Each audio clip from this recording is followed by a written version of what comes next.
Thank you for visiting ChristopherMedia.net. Thank you for visiting ChristopherMedia.net.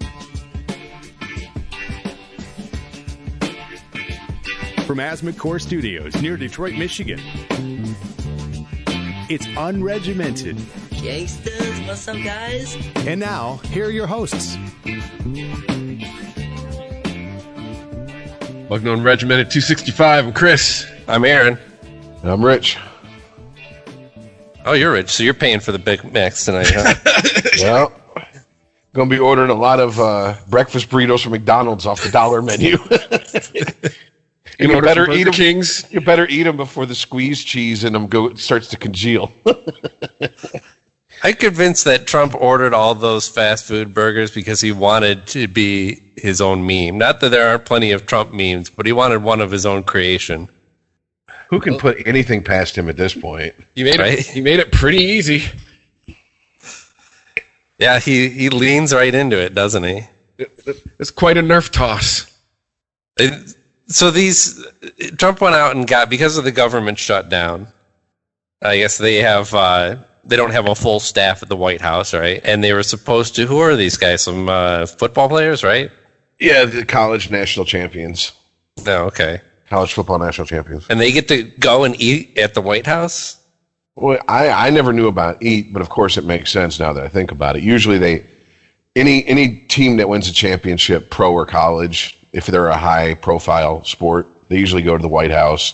They present the president with a jersey with his number, what number president he is, and his last name on it. They do a photo op, right? Shit like that. It's where the infamous drop on Drew and Mike of Bill Clinton calling Steve Yzerman Steve Yzerman. Oh, yeah, Steve Yzerman. Remember, too, that's where Forrest Gump drank 12 Dr. Peppers.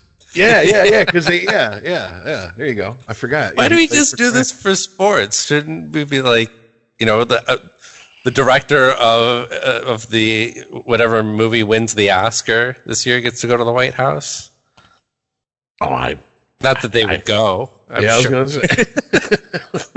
Imagine if the director of Black Panther won. Yeah, he's not going. I can tell you that right now. But yeah, and I thought it was a Photoshop picture when I first saw it, and I sent it to you guys, and both of you were like, "No, that's legit." And then Chris comes up with the story, and I'm like, "Is this an Onion article? Seriously? This is absurdist humor almost." Hasn't like the last, but it's 2 reality. Years like an Onion article. I didn't know for sure, but I was hedging my bets that it was legit because if it was photoshopped, it would have been obvious. Nobody would have if somebody were to Photoshop a picture of Trump serving, hundreds of McDonald's and Burger King's burgers, they would not take the time to make it look that good. It would just be a big burger. It would be too big. Yeah, they'd be all like different sizes, not proportional, with like squares around them. That's how you meme. Oh God, yeah. Yeah, you're right, Chris. This last 2 years, it's like we are living an Onion article. It really is. It's just I feel like that kid that just got back out of the dentist office. It's like, is this real life? David after dentist, right? Am I only like the nitrous isn't wearing off. What's going on? Been on nitrous for 2 years. I think we're getting a Space Force TV show out of it, right? Yeah, probably. How long has it been since he announced the Space Force? What, last summer? It's about 6 months, maybe. Like, are we really to believe that they immediately started production on a Space Force TV show as of hearing of this? Because it looks like they've got. I mean, this is coming out this year, right? Fairly soon. At least they've got a promo for it or a preview or whatever. Well, yeah. I mean, but we do live in the world with the post South Park world where as quickly as you can be relevant to make fun of current events, the better. I mean, isn't that kind of what people turn to South Park for? Because The Simpsons and Family Guy is more traditional animation. So sometimes, I've heard Seth MacFarlane talk about this. They'll write some jokes, but they're like, is this still going to be relevant 8 months from now? Especially with how quick pop culture news cycle moves on. And, so, I mean, Steve Carell, it's not like people were beating down his door to do anything else. If it lit a fire under his ass and he got the right people, I can imagine in 6 months they could throw something together. But wait a minute. Steve Carell has been steady working since The Office, making he's made some critically acclaimed movies. He's in one right now that's in the theaters, the Marwen movie, which I heard is so-so. But he hasn't just sat back and let the Office money roll in. Yeah, but making movies is not the same type of grueling in, day out schedule as filming a 22 episode series every, Right, I'll give you that. I guess that's what I meant, because most movies are what? They film for 30 to 90 days, something like that? But Space Force, it had to have been that they were just developing a workplace style comedy that they wanted to set in space, and this just happened to land in their laps. I can't imagine that the germ of the idea was President Trump's announcement. It was probably more like, we've got this show, what are we going to do with it? What are we going to call it? And then all of a sudden everyone's talking about Space Force, and they're just like, that's it. It's in the zeitgeist. But the article said it's not going to be about space. It's going to be about creating the sixth branch of the government, which is going to space. So it's I don't know, dude. I didn't put as much thought into why this is being created. You obviously put more into it than I have, so I got to run with what you're going with. I don't know. I mean, it makes sense what you're saying. Like, if they had an idea of, okay, we want to do something along the lines of The Office, but obviously you can't do The Office, 2.0. And then they were, Trump goes Space Force, and they're like, oh shit, let's pivot to that. That's perfect. That's right for the fucking, the satire right there. And isn't that what Parks and Rec was about, though? Also, like the levels of bureaucracy and the people that. Oh yeah. Because Ron what's his face was like, a taxation is theft libertarian who ironically worked for the government. Was the breaking part of the bureaucracy. So, kind of to me, that's what it sounds like. It sounds like they're mixing up a few different shows from the cringe humor era, and like. Right. We're going to base it around Space Force, but whatever. I mean, that's like saying The Office was about a paper company. It really was.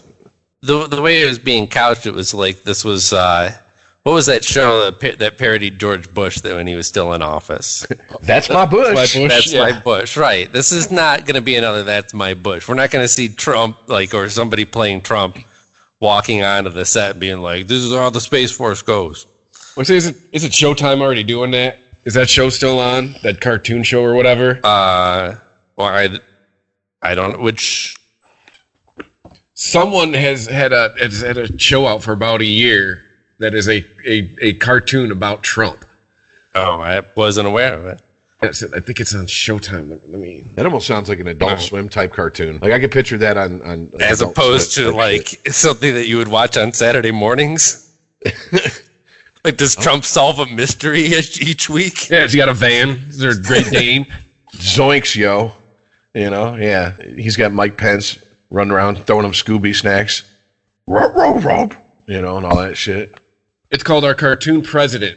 It's on Showtime. Oh, okay.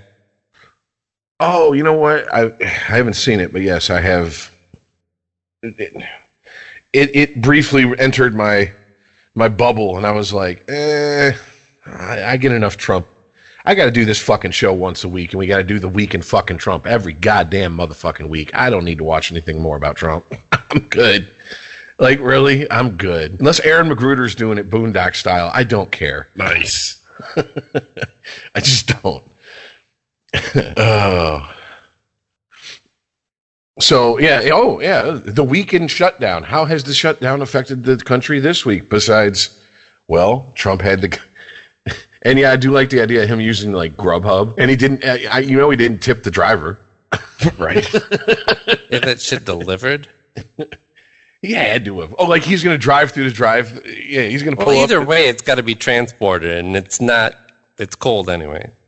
You get transported. You got to lay it all out. Everyone's got to line up. Imagine the quality of burger that last motherfucker in line is getting. The long snapper's like, I got fucked over here. What the fuck? Yeah, and all that's left is like cold 4-piece chicken nuggets, no barbecue sauce. Right. That garbage sauce that no one wants, the hot sauce, it's like, tastes like diarrhea. Yeah. But, yeah, I can't come on now. It's just the picture of like some dude pulling up in a F-150 with a cap on the back and starts unloading fast food at the White House. Oh, and remember all the jokes to people that like were no, you were wrong. It's Trump. Trump really has white trashed the White House up. Even W couldn't do it like that. I wouldn't be surprised if there's lawn darts out back somewhere. I'm just saying, like the old band kind. You know what I'm saying? How many Secret Service agents is Barron Trump fucking injured playing lawn darts back there? He's got the what do they call them? The cornhole throw the things where you throw the bean bags into the holes and It's cornhole. Yeah. Yeah, cornhole. Yeah, there you go. So, I whatever. It's just fucking hilarious. It's embarrassing, but it is funny. I have to admit. Like, this is our president. Yeah. Oh. Well, yeah, I'm so sick of hearing stories about furloughed government employees. It's And I'd like to know how the airports are all fucked up. I've been in 4 airports in the last 2 weeks. Everything's fine. Wait times, everything's been the same. I mean, I get what's going on, but at the same time, like it was kind of like when, remember it was 2 years ago with the whole airport protests? And if you watch the news, you'd believe that it was just craziness at DTW, PDX, and LAX. And I was at all 3 of those airports like the following day, and crickets. Like, so but too, at this point, I mean, regular people, hardworking people are missing their paychecks. Meanwhile, nobody in Congress. why does everyone have to look retarded when it was Trump's decision? Because at this point it is 2 people not compromising. And to be fair, didn't Trump want like originally 11 million? Billion? Or billion, yeah. To be fair? As in what? Like he's like trying to find some middle ground on this? He's shown more compromise than the other side, yeah. He originally wanted 11 billion. He's like, I'll take 5. And at this point, we've wasted far more than $5 billion 26 days in. So to the people that are talking about waste, that ship has sailed. I don't follow you there. Okay. What waste? The wasting money. How about people are talking about it be a waste of money?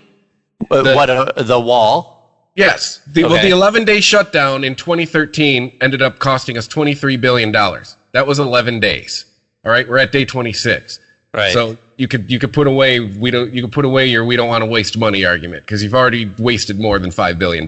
Yeah. How do they calculate that though? How are we all wasting money? All the back pay that they had to pay. Right. Well, they would have had to pay that anyway, right? Yes. So they didn't pay them more because of the government shutdown. Okay, well, I'm not the one who came up with it cost us $23 billion. I mean, that's just... Okay, but you said it, and I'm like, where do you get $23 billion? How does it cost money to shut down the government? Hold on. I'll get you an answer. All right. 'Cause that makes no sense. Right? It's going to be a pain in the ass when the government starts back up and they got to cut all them checks at once. That might be a pain in the ass because, I would like to think that somebody in the government tries to at least have some sort of budget somewhere. You'd hope. I mean, who knows at this point? Well, no, I mean, what do you mean? The budget is what they are. That's what's holding all this up. But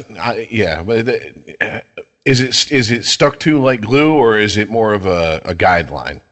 Right.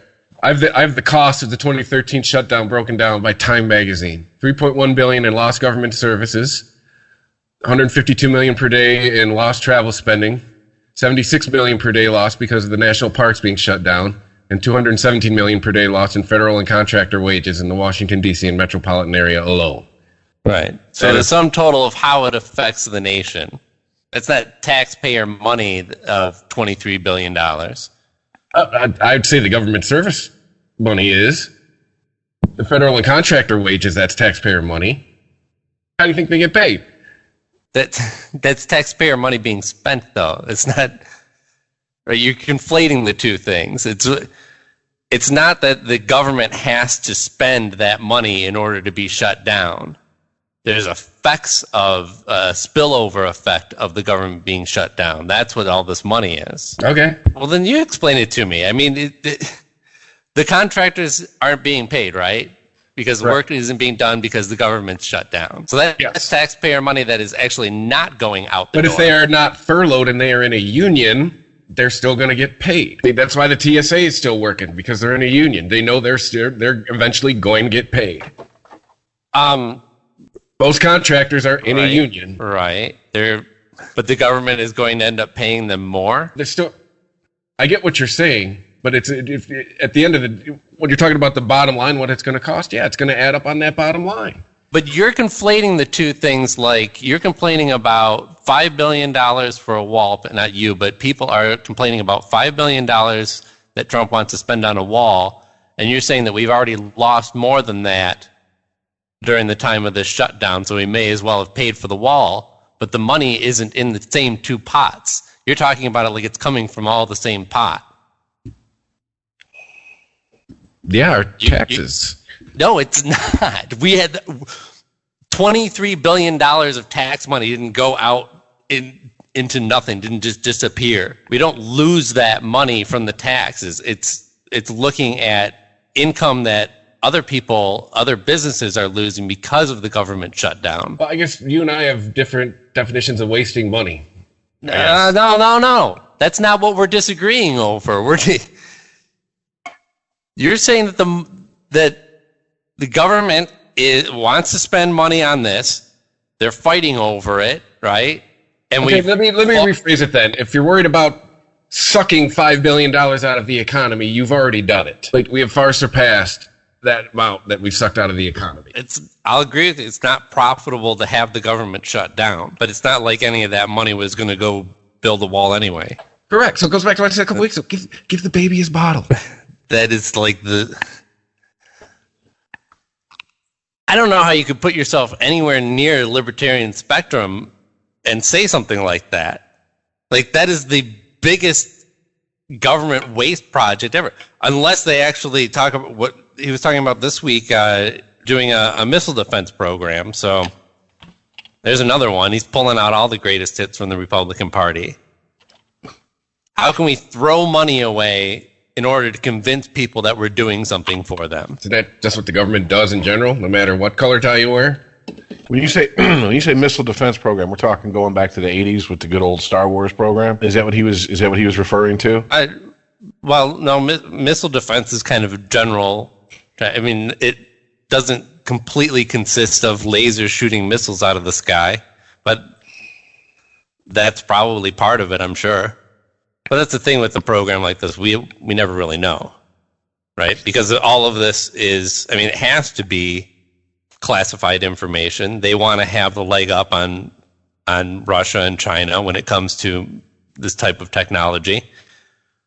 But it's, meanwhile, they can just continue to throw billions of dollars at projects that nobody knows if they're working or not, and just convince us that, like, well, look at all this money we spent. Of course we're keeping you safe. Never mind that all that money back in the 80s was sunk into a program that didn't work, and it was all a front to make Russia think that we had a viable missile defense program. Well, look, if we were talking about Reagan right now, throwing $5 billion at a missile defense program that has no proof of working and is basically all that money is being sunk into private companies. I'm sure, like, I don't know, whoever, gets these military contracts. Sure, just give the baby his bottle, right, though? I mean, that's what he wants. He wants to just spend the government money. It's our fucking money. Well, they don't. How do you not care about the money that they're spending to that degree that, like, $5 billion can just go towards nothing? And you're like, all right, well, at least control it. At least we're moving on. At least the news headlines have changed. I don't have to read about under shit you can't control. Every 4 Novembers, you get a chance to and we made our choice and we're stuck for 2 more Novembers. No, we're not. We elect other people to check the power. Yeah, it's going well. They've really got a lot done in 26 days. Didn't I talk about this after the midterms? Like, if we're interested in getting shit done, good luck the next 2 years. Because I have a feeling after the wall, it's going to be something else. So this reminds me kind of Obama's last term, where he tried to do something and Congress would go, nope. So it just... Yeah, well, those representatives were doing what their base wanted them to do. Block Obama from doing anything that he wants to do. That's what those people were voted into office for, and that's what this recent Congress was voted in for, as a check on the president. Yeah. Don't let him spend that $5 billion of our money on something that's useless. Okay, if you want to call that nothing, then I don't know. Both have been real productive. How long have they been sworn in? What productivity are you talking about during a time when the government shut down the whole time? What productivity were you expecting 3 weeks in during a government shutdown? What didn't get done that you would have expected to get done? How about anything? I don't know what you're expecting. Anything. All they've done for 26 days is argue like petulant little kids. You know, and then yesterday you had Pelosi telling him he should cancel the State of the Union address, so today he cancels her overseas trip. Like, these are adults, by the way, everybody. These are full-grown adults. Well, my question is about the trip. If she really wants to go, she can't pay for it herself? She can. So all he basically did was said, hey, look, we're not going to reimburse you. But no, there's a big difference from just hopping on a private flight and then hire private security as well if she wants that. There's a big difference from taking a military plane over there with people looking out for you. Well, first of all, I didn't know it was a military plane. Now I do. Second of all, I didn't know she was getting the military. Because I've been on so many of them, Aaron. I didn't know any of that. I thought this was like a trip she was doing on her own anyways, and he was like, well, you can't bill that to the government or whatever the fuck, or use it as a tax write-off. I didn't know the fucking details of the situation, all right? So you can explain it to me, then we can disagree if I disagree. But I didn't know the details of the situation. I literally thought he was just telling her, like, you can't go because the government shut down. Like, trying to basically be a bully and say, look at what you're doing. The government shut down. You're so worried about it. You're willing to go take a trip someplace. Because no one on this podcast, if they're being honest, is going to sit here and argue that politicians don't play petty games like that with each other. We constantly hear about how many times Trump's been golfing, or Bush was at Kennebunkport, or whatever the fuck, or Obama was on vacation. I mean, that's what I thought this was. So my bad. Sorry, I didn't know. Yeah, he chose to. Yeah. What does it say? Yeah, they were heading out to Andrews Air Force Base, and he grounded their flight. Oh, that makes a lot more sense then. He did say she still had the option of flying commercial. What an asshole. Well, that's the other thing. Yeah, wasn't that like one of the jokes that people were goofing on Bernie about? Is that he was flying commercial, and they're like, oh, look at him flying commercial. Yeah, he's a man of the people. Well, yeah. I mean, if you're for these politicians getting less from the government, getting less in fringe benefits, isn't that a good thing that he's paying to fly a commercial? I mean, it seems to me like that there's really nothing to sit here and condemn the man about. So if she'd have done that, I'm assuming she didn't. It's just, this whole shutdown thing, you know what it's done? I have to agree with you, Chris. It's brought the child out in so many people in government that it's just like, wow. Do we ever really grow up, or is it always like high school? Is that what politics is? It's just high school on a larger level. This is petty shit. It's ridiculous. I mean, NPR talked about the meeting between Trump and the Democrats. He walked in and said, "Are you going to give me money for my wall?" And they said no, and he turned around and walked out. End of meeting. It's not a negotiation. It's not how people come to the table and negotiate. But hey, that's what a lot of people wanted. So, and I know a lot of people that seem to be happy with the situation, whereas they were, these are the same people that are constantly worried about, our veterans and all this, they're like, who cares if these government workers get laid off? I get laid off. No one feels sorry for me. Go get another job. I'm just like, all right, I'm glad you can pick and choose where your sympathy lies.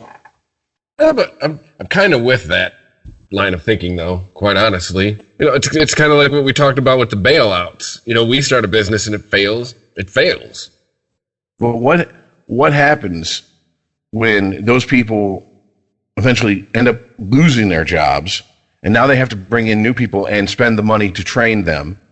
And the next time you're standing in line and you got a bunch of fucking, wet behind the ears, green boot motherfuckers working at TSA, you're like, oh my God, I should have been through this an hour ago. And now I'm sitting here taking my shoes off for the 4th time.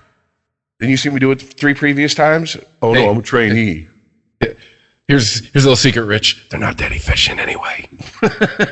Well, I've only flown once post 9/11, so And I'm sure there are some people who would be able to go to the private sector and get an equally compensating job, but that's got to be a really small percentage of furloughed workers. Most people who get a government job white knuckle that until their death. Oh yeah, NPR was talking about this. So they're going to hold out. They're going to wait. They're going to go on NPR and share their sob stories about how they're buying lunch meat at Aldi's because they missed a paycheck. And the ones that NPR were talking about were the part-time workers. Because I guess a lot of times what happens is they hire you part-time. You work, you pay your dues, you make your bones, and then boom, when a full-time position opens up, you move up if they want to keep you. Well, the part-time workers have to make a decision, because usually if you're working part-time for the government, you have another part-time job somewhere. Well, if you can't live off one part-time job and you're not getting paid from your government part-time job, it means you got to go find another part-time job, which means you step out of line essentially. Which leads us back to now the cost is going to be, now they're going to have to hire new people. I'm assuming, and the training that I just know from working in customer service and in restaurants, the minute a new person comes in, they just doubled my pain on my job because I'm going to have to go behind them for at least a couple weeks and double check shit and make sure they're not fucking up to the point where it's fucking everybody else on the crew. So I can only imagine it's that way with these jobs. Yeah, I mean, certainly the shutdown's not efficient. And at this point, it's a month old. Something and somebody's got to give somewhere. Well, this is where I think... So it should be not Trump. It should give in to what Trump and his base wants. Isn't this the party of when they go low, we go high? I don't know what that means in this context. It means Rich brought this up a few shows ago. Trump is so good at getting people to come down to his level. And any of these televised arguments, would you call that taking the high road if you're a Democrat? Sitting there and arguing with him like you're on a fucking playground? I mean, that's just playing into what he wants you to do. Ultimately, okay, but that pertains to the discourse over the shutdown. How does that pertain to the shutdown itself? That brought it, again, you've had 2 years to figure out you're smarter than him and to figure out how to work around him. Ultimately, I think Trump's going to get his way because he doesn't care if Joe Blow doesn't get paid. Doesn't matter to him. And eventually, people are going to get pissed. And they're just going to get pissed in general.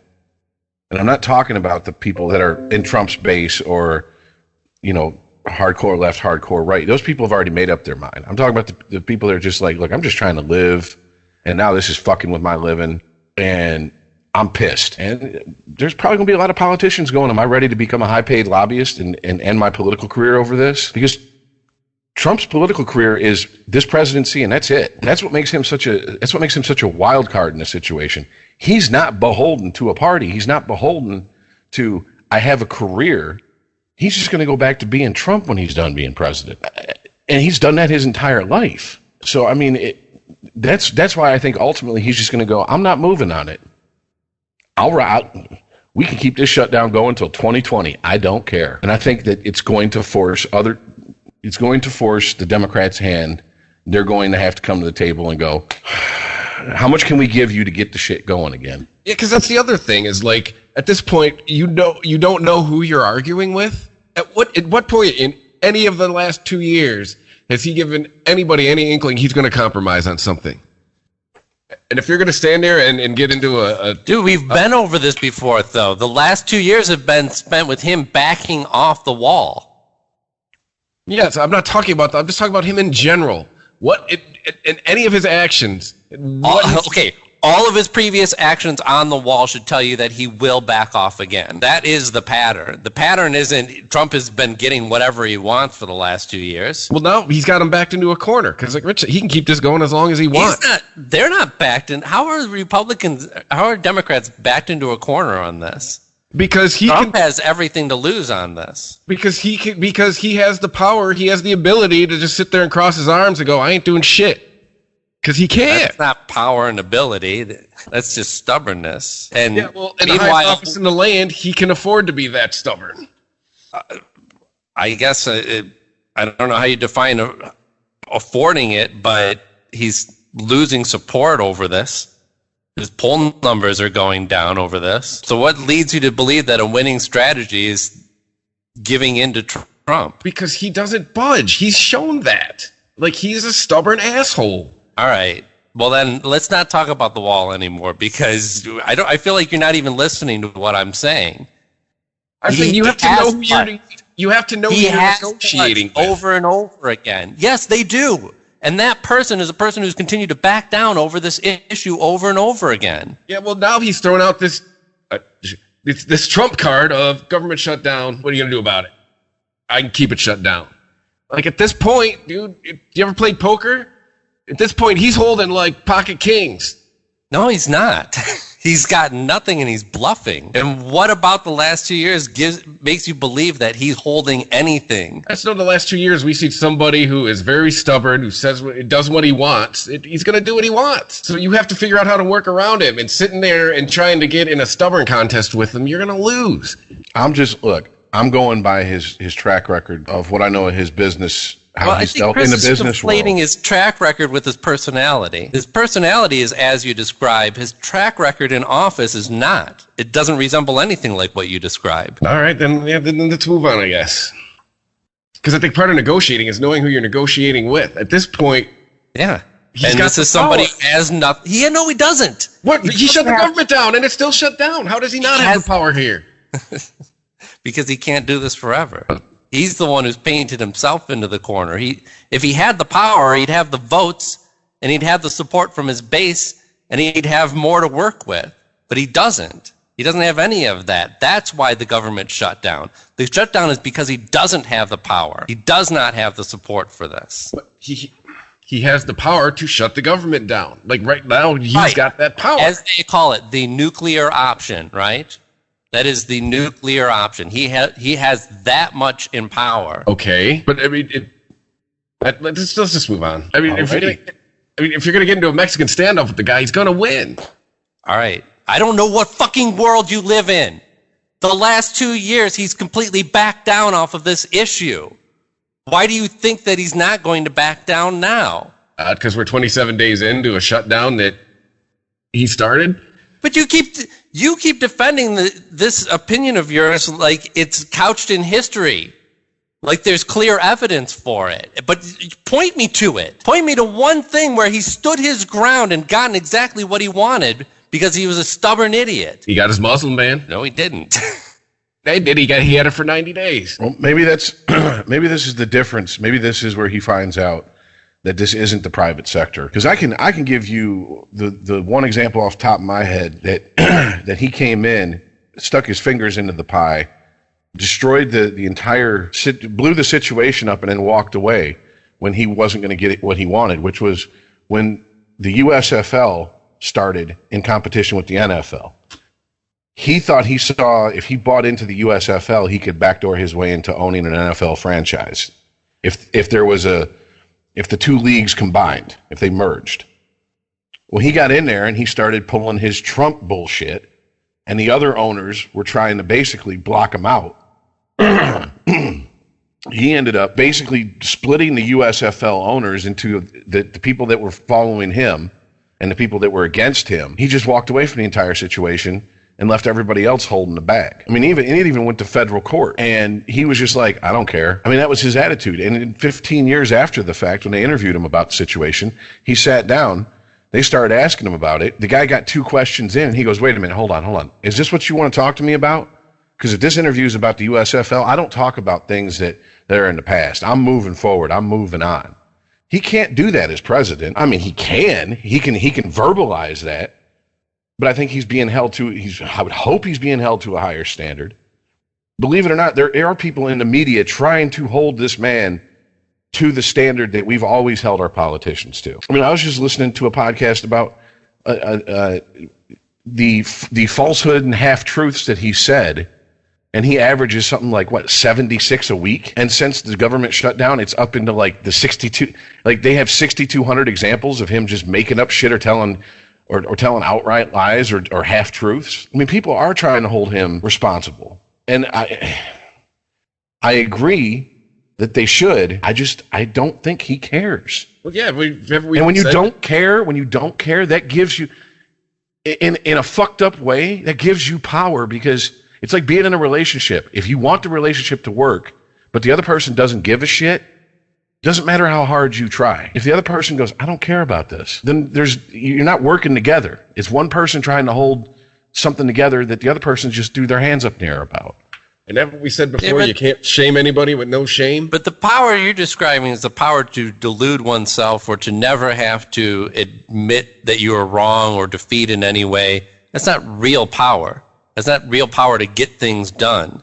It's not power that can drive an agenda. That's just the power of Trump's ego to protect himself so that he doesn't have to think of himself as a failure. Well, absolutely. How is that useful power to get a wall built or to get a policy in place? Didn't say it was useful. To the rest of the world, most of the world, it's not.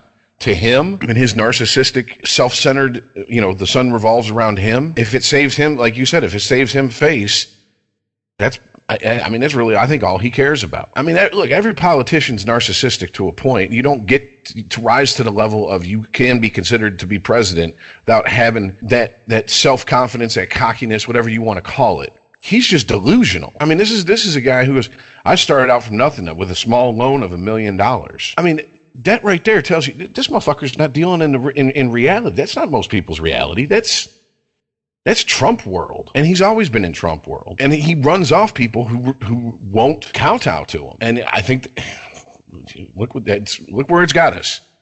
And here's the thing. I don't think he wants a solution here. He cares if there's a solution. It's now about, I'm going to get my way. And that's what's dangerous. He doesn't care if there's a compromise and both parties could walk away saving face. It's about, I have to win. And that's all there is to it. No, I think his main concern is that he keeps the support of his base. I mean, that's why he's pushing so hard for this. Yeah, it's a campaign promise. Yeah, because the base is the only thing that's going to keep the Republicans in line, which is the only thing that's going to keep him out of jail. Oh, the whole thing's just a complete clusterfuck. It really is. And it's so fucking, it did not need to happen. This didn't need to get to this point, but here we are. And it's just, it's irritating as fuck because if no one's willing to move, if the first person to compromise loses is basically how this has been set up. The people who, when they hear the name Trump, their lizard brain activates and they start hating it instantly. And the people that hear liberal, their lizard brain activates. They're not going to let this be anything but it's a zero-sum game. We're going to either win it all or lose it all. And the first person to compromise, you lost. Ha. That's not how you get anything done. Yeah. I mean, in a case like this, I'd say it's a good thing because I don't want to see this get done. I don't want to see any part of this wall built. Not the way he wants to do it. But let's ask, how would that affect you, really? How would it affect any of us? It wouldn't. So then what's the big deal? What's the big deal? Why do people get so indignant? And when you get down to it, it won't affect the average everyday citizen's life. What could those $5 billion do that's better than building a wall? That's the question, Chris. Not what does it hurt to throw $5 billion at a wall you'll never see and doesn't directly affect your life. The real question is, I don't know how much of our military budget could go towards schools. I mean, we could sit here and play the what if game with government spending all day. Yes, let's do that. Those are good conversations. We spend way too much money on shit that we don't need, and this is one more of them. You know, I'm thinking, yeah, he's gonna.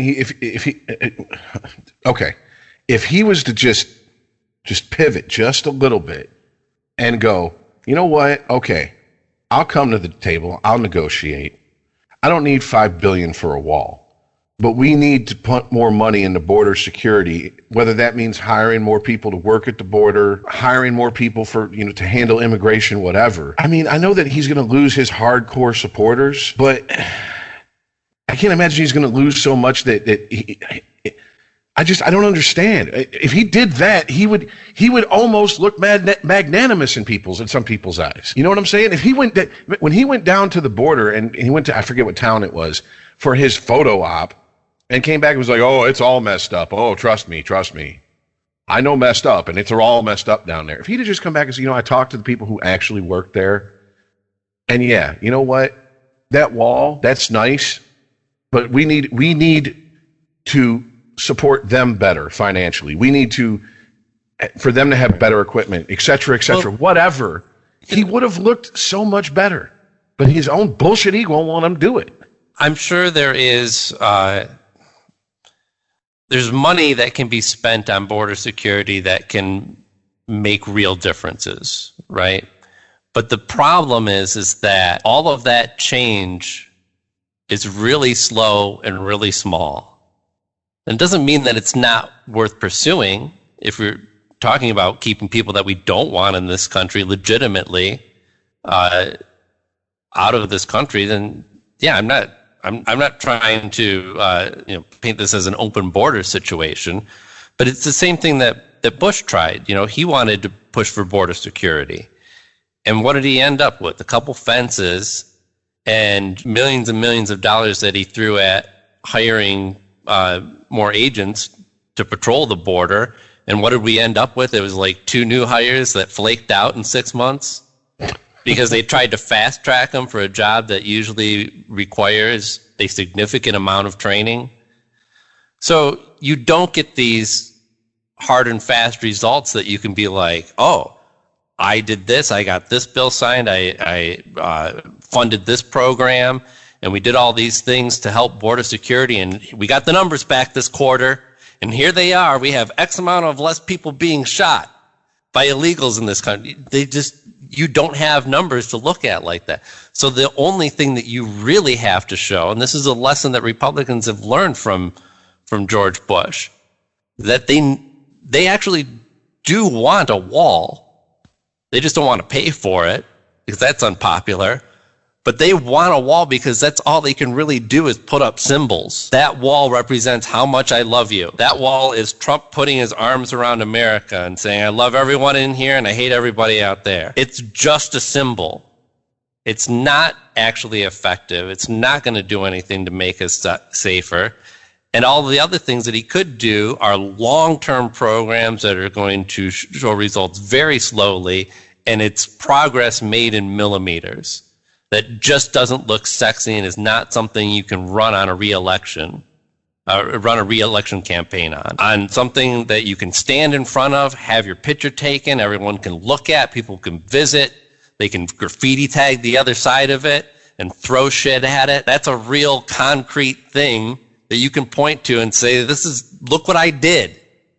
And then when the Mexicans tear it down, all that thing is. And then when the Mexicans tear it down, we can have David Hasselhoff go sing. Just like they did when they tore the Berlin Wall down. Get the Hoff down there. $5 billion for border security in general, I could probably support that. It's not like I don't want to see money go to border security. I don't want to see it thrown away on a meaningless symbol. Well, and then that goes back to his base supporters will bitch about any social program that doesn't affect them, or some of the dumber ones will bitch about ones that the infamous "keep your government hands off my Medicaid." But they have no problem throwing money at what is essentially just it's a stopgap measure. It's not going to make illegal immigration go down to zero. Because they don't even know. They have no idea what the numbers actually are. They think that 2 news stories about illegal shooting white people in America is a statistic that you can base science off of. It's an epidemic. Yes. Yeah, I know. When I see people share stories like that, I'm like, and how many people were killed by fellow Americans between these 2 news stories, by the way? But yeah, whatever. $5 million to save lives. Yes, that's a good thing. Sure, let's save lives with that. But how many lives can we save with that money? Could it be a couple dozen people that get wrapped up in crime that might be loosely tied to people coming over the border in some way?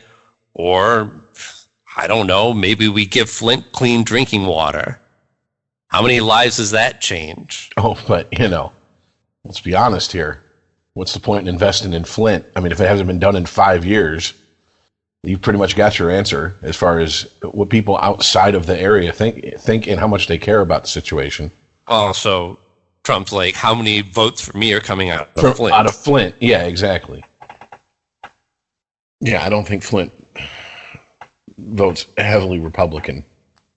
It's just, I don't know why I feel that way. It's just a guess. But yeah, whoever's left in Flint. You been to Flint lately? I've seen pictures of it, and I'm like, wow. Yeah. And I thought Grand Rapids was empty. Last time I played the machine shop, I was like, what the fuck happened?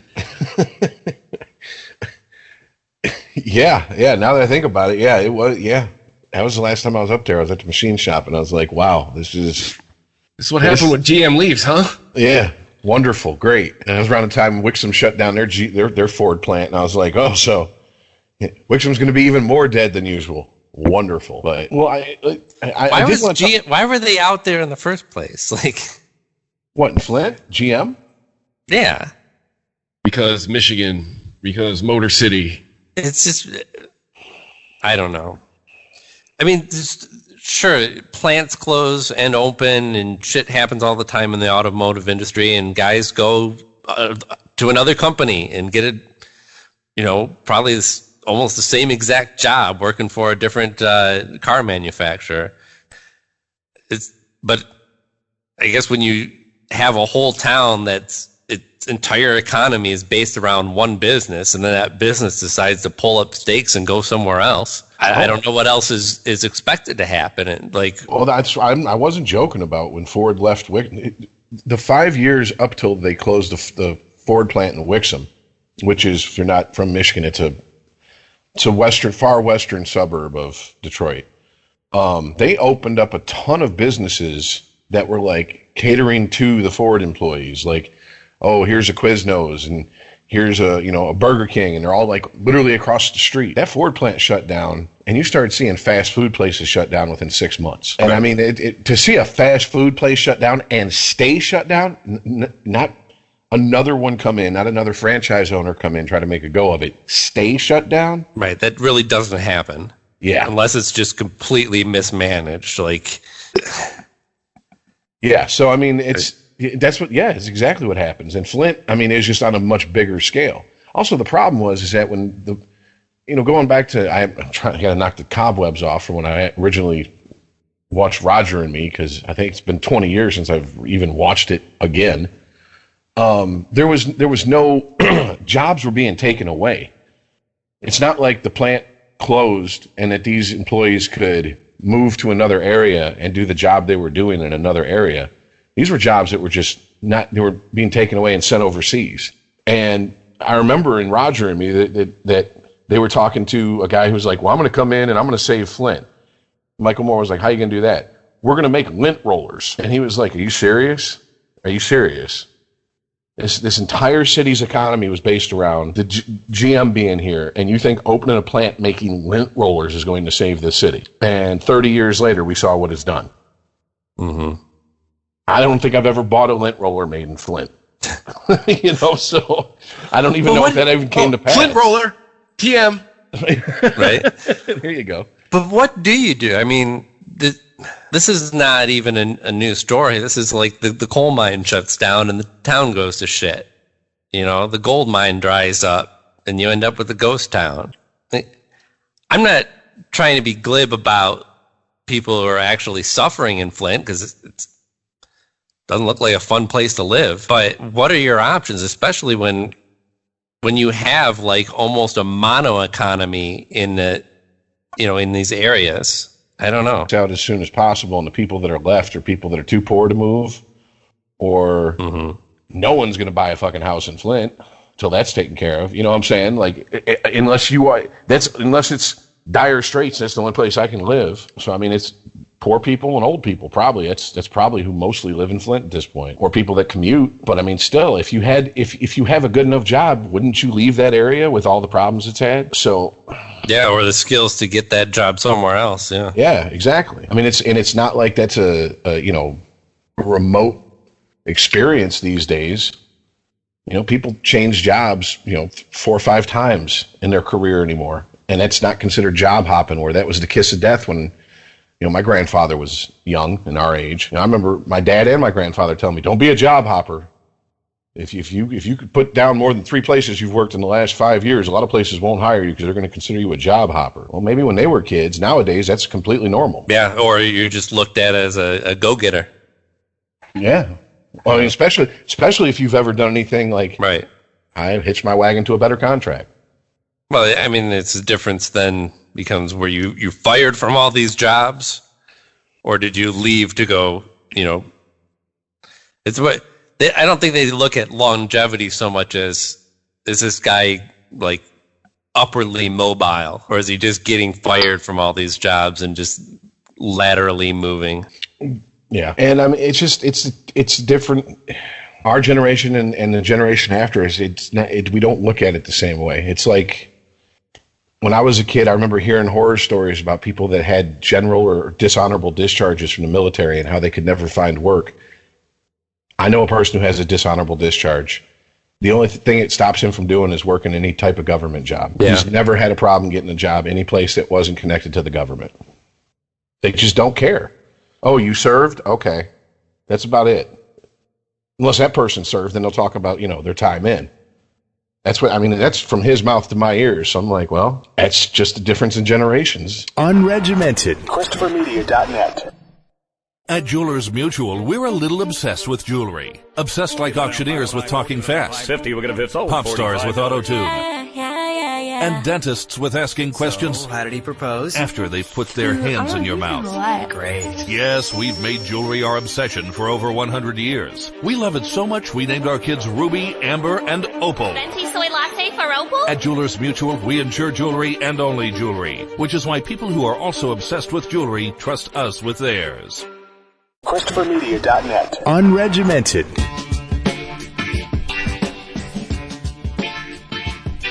I did want to talk about this before we go, though. This teacher strike out in L.A. Is it L.A. or is it L.A. County? That's L.A. Okay. Well, no, What's going on it's with the L.A. teacher County. strike? It's the school district. It's, what is it, L.A. Unified or whatever? Right. Yeah, isn't it the biggest school district as far as number of students in the country? Oh gosh, I would imagine. It must be insanely huge. Well, one of the things that I, because I've been kind of following it, one of the things that I keep hearing is, because the teachers union is involved, anytime a union gets involved, you're going to have a certain element that's going to go, greedy unions, so whatever. Just remember that that's in the background being, grumbled about. But I'm hearing people go, well, these teachers want raises and these teachers want this and that. Well, we're going to have to start cutting programs at school. And then the teachers, when they interview them or they interview people, representing the teachers, they're like, what more can you cut? We don't have physical education. We don't have any type of art programs. Music is long gone. What else are you going to cut? I mean, what? We're not going to have lunch at school? We're not going to teach them health class? I mean, and to me, it's a good point, and it makes me wonder, how did we fund all this stuff 40, 50 years ago to the point where, and by the way, we funded it well enough to where we were turning out some of the best students in the world. Now we're way down the list as the funding has been taken away from schools, and they're saying, "Oh, we're going to have to take more funding if these teachers want to raise." And then, of course, there's the argument teachers bring up, which is, I got to pay for half my students' supplies out of my own pocket. There's no such thing as, oh, you need a pencil? Go to the office and get one. No, it's, it's provided by your homeroom teacher. That has always been one of the most insane things, because it seems like that should be covered under some basic just workers' rights. This is like if you're an hourly employee and your boss instructs you to work from home. That's illegal. You can't do that. You have to put somebody on salary if you want them to work like that. And certainly I don't know. I mean, I guess there's jobs where you have to wear a certain uniform, and not all of them provide it, although most places where I've had to wear a specific shirt, they provide them, but there are places where you got to give us $18 for a shirt. Whatever. Yeah, I mean, I've worked where I've had to wear a uniform, security jobs, and they, over your first 6 paychecks, they spread it out and take it out. That's how they work that. But I mean, my question is, I guess it's probably just more of they have a limited number of supplies, and the school district is like, well, that's what you got to work with. And so they just kind of have to take it upon themselves if they're going to be able to teach effectively to make up that difference. Well, I guess my question is, what has happened to where in the last, 30, 40 years, we had funding for schools. We had all these extra programs. Now it's not there. And, if the teachers want to be paid what they feel they're worth, we're going to have to cut even more programs in schools and more subjects in schools. What happened where that became the acceptable answer is to, let's make your education worse. Right. Yeah, I don't understand the concept of that. School funding is a one-size pizza, right? And basically you're saying if the teachers want a bigger slice of that pizza, well, then it just means we cut it in different ways. We can't make a bigger pizza. We make bigger pizza for the military and the wall. We want a stealth bomber, we want a laser guided missile program, we want a space force. Sure, just keep throwing money at it. Where does the money come? Who cares? It's all for keeping us safe. That pie just continues to get bigger and bigger and bigger, and people are throwing more and more toppings on it. And then we look at other things like education, and we go, well, look, you got the medium pizza. I don't know what to tell you. They just chop it up different. There's no more dough. There's no more ingredients that can be thrown at that pie to beef it up a little bit. Haven't we been led to believe that the lottery just keeps making the pizza bigger? Yeah, that's what I'm saying. As taxes have been cut and the tax rates have gone down for, the people at the upper, echelons of earning, it was always, the lottery, that'll pay for schools, or whatever. That's what supposedly that's what's going to happen with when the marijuana shops are up and running. The cities that allow it, they're going to get a cut of that money to use towards schools, like a certain percentage for schools, certain percentage for roads, whatever the fuck, infrastructure. But my question is, obviously, it's not working. I mean, is it just in a situation like LA? I mean, I don't know how they can't come up with enough to fund their schools properly and pay their teachers appropriately, because that's probably one of the highest tax areas to live in. But you get all this money that comes flooding in, and it's not we can make this better and we can make that better. It's new programs. We can do this. We can have gardens in the city for people to go to. And we can have free bikes for people can ride around. We can do all this cool shit with it. And then calling into work and being like, well, what do you want me to do? My car sucks. Well, maybe if you threw a little bit of that money that went at the frivolous stuff into something that was actually necessary, you'd be in a better situation. And that's what LA is, and what probably most of the school districts across the nation look like. It's not for complete lack of money. It's just not deemed important enough. I don't know. I'm just waiting for the politician who just does not give a fuck and comes out and finally says, you know what? You want your kids to have a better education than what they get in public school? Send them to private school. It's not our problem. Because I almost feel like that's where this is all heading. It's almost like it feels like that's almost what they're telling these parents and these teachers and these students. Like, well, if you wanted a better education, you'd tighten the belt and send them to parochial school or something along those lines. Mm-hmm.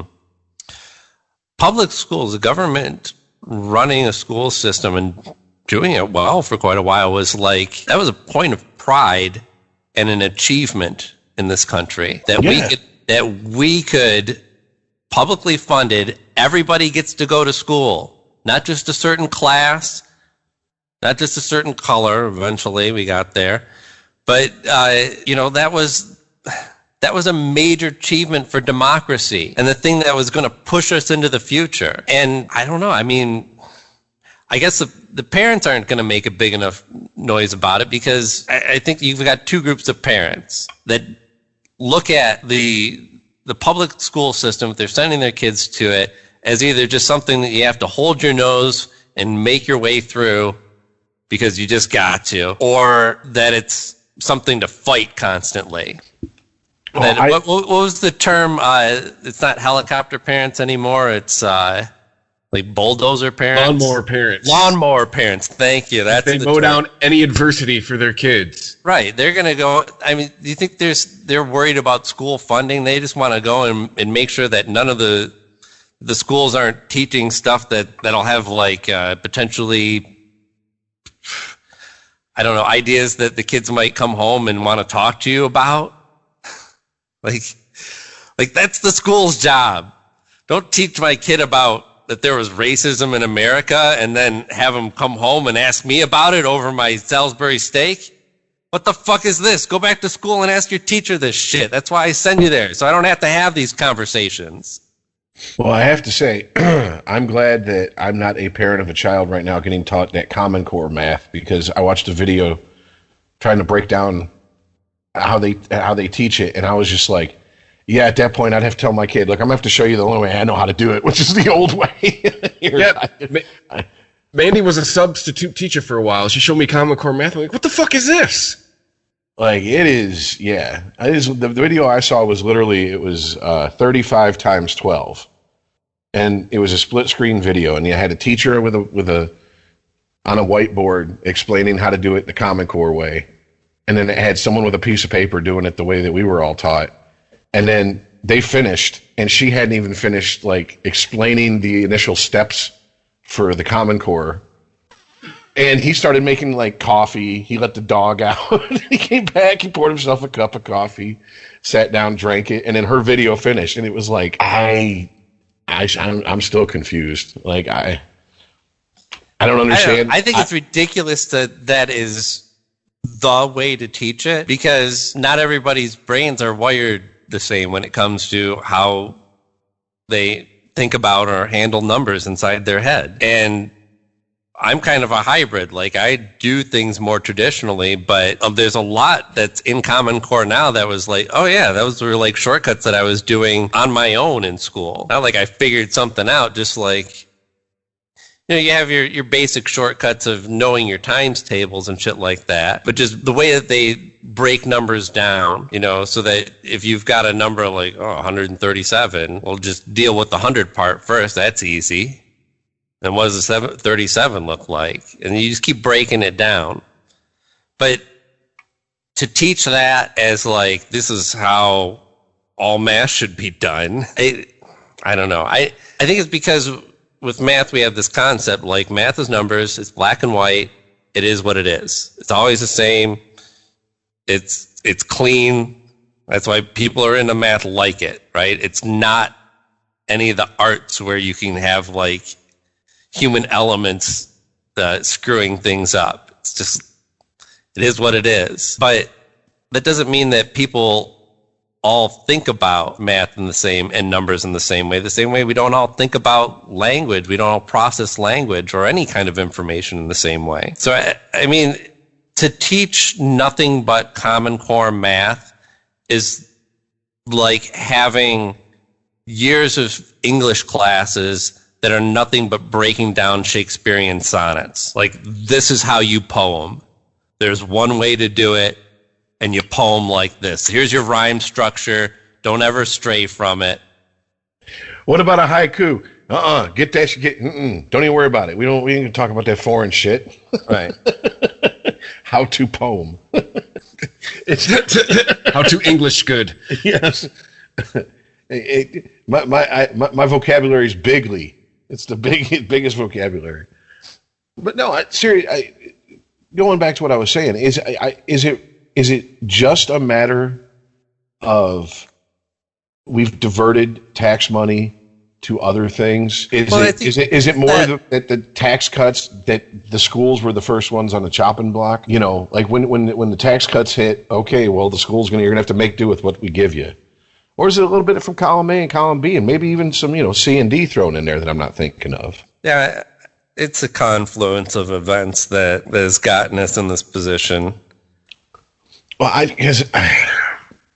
it's really hard for me to believe that there's just people out there who go, I mean, look, I don't agree with them, but I guess if I really try to wrap my head around it, I can kind of start to see where people who are like, look, teachers, you're worried about getting paid more.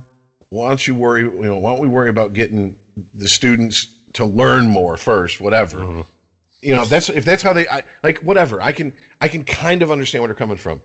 But I can't wrap my head around us going as a nation, for the most part, like, well, whatever. So our kids are getting substandard educations. Right. Whatever. Well, yeah, because, I mean, we're not even paying attention to the benchmarks, even the ones that aren't completely meaningless. So we're not even concerned about the results. Honestly, I would love to have education be in the hands completely of the private sector. It would be handled. So, I mean, we're talking about businesses that will put money into research to find out what their customers need, right? That's what they do. Yeah, raise the quality of the education. It's not going to be any different in education. It's not any different in education. The private schools look to attract certain students, and they do so with certain programs. I mean, that is why they're better. The only reason that they're more expensive, and it is more of a class issue with private schools, is because it's not as widespread. And sure, I mean, maybe if you privatize the whole thing and you got rid of public schools, maybe you'd end up with people who just didn't go to school then. Because why? Probably not. I mean, everything's done and we couldn't afford it. But, again, this would probably be the person with the large screen TV that can't afford to send their kids to school. But it's just not a high priority for them. That's fine. What does it fucking matter anyway? I mean, really. Well, I guess what are they going to do? Like, the world needs janitors, right? I guess that's kind of what I'm thinking. I feel like, and this is just a feeling on my part, I have no statistics to back this up, but I kind of feel like that's kind of what the government is basically slowly trying to work towards. Like, well, this is the education they're going to get if they go to a government school. So if you want them, send them to private school. Well, I don't know what else to tell you. Yeah, it seems like the government is the dad doing the dishes, and he does like the really crappy job, and then drops one on purpose. He's like, "Oh, I guess I shouldn't wash the dishes anymore." It seems like the attitude's becoming, "Hey, it's free. What do you want?" Right. Yeah. And then you hear stats like in the county that the teachers are on strike, 70% of the kids are on free or reduced lunch, and you're like, okay, so that kind of paints a picture of. I gotta wonder if the parents with the money are sending their kids to private school, and this is just the kids that are the leftovers, for lack of a better term. Well, I think this is a shameful situation, but I don't think this is a tragedy, because on the flip side, show me the products of our schooling system that are success stories. Where are they? I mean, outside of people who have, like, sure, some people have to have years of intense schooling to do things like doctoring and sciencing and all these other things that just require an insane amount of very specific information that you have to memorize and be very familiar with, right? That's not most jobs. That's not most situations for most people looking for employment. You know, outside of like vocational schools that train you for specific subjects, like you want to work in heating and cooling, you go here for like 6 months, and then you have a certain certification and enough knowledge base that you're going to be able to be that person. You're going to be an HVAC guy, right? Our public school system isn't doing anything close to that. In what way is any of this preparing anyone for the real fucking world? Well, I can tell you as my daughter had anxiety about going to school. I said, well, fuck it. Don't send her anymore. What the fuck does it matter? Homeschool her. She's going to go to school, and when she gets into high school next year, she's going to go back to public school because she needs to be socialized with her peers and not hanging out with her parents, or else she's going to be weird the rest of her fucking life. But other than that, what the fuck does it matter? Oh, my kid's failing, whatever. Who fucking gives a shit what he's failing in high school? What has that kept anyone back from not doing in their life because they got a D in a subject they cared nothing about? Because for the last 30 years, we've fed everyone this bullshit about going to, we basically turned college into white collar trade school, and then you hold that over their head. Oh, you got a D, you're not getting into a good college. But that's the thing. Like, I think private education is doing a good job at K through 12, and vocational schools are doing a decent job outside of that, and nobody else is doing a good job. Not public or privately funded universities. What jobs, again, outside of these very specific things that we're talking about, like doctors in science and blah, blah, blah, who are they preparing for the real world? Who are their success stories? Well, I mean, look at our success stories in this country. Fucking college and high school dropouts, and people are like, oh, I didn't give a shit, and I was the class clown. Because none of this makes any fucking difference anymore. That's the flip side of this. Like, yeah, the state of our education is terrible, but it's also so ineffectual that it's almost meaningless. Well, as a kid who mostly went to lower income school district schools, but I did have a brief period where I went to a solidly upper middle class school district. Mm-hmm. There's a world of difference of how they look at their students. When it was in the lower income areas, it was just get them to the next grade, just get them to the next grade. Right. Whereas when I went to middle school and in a well off area, I actually had teachers that come over and give me one-on-one time and help me with something if I didn't understand it, and would answer questions instead of just copy down what's on the board. That's what's going to be on the test. Basically, that's what they were doing.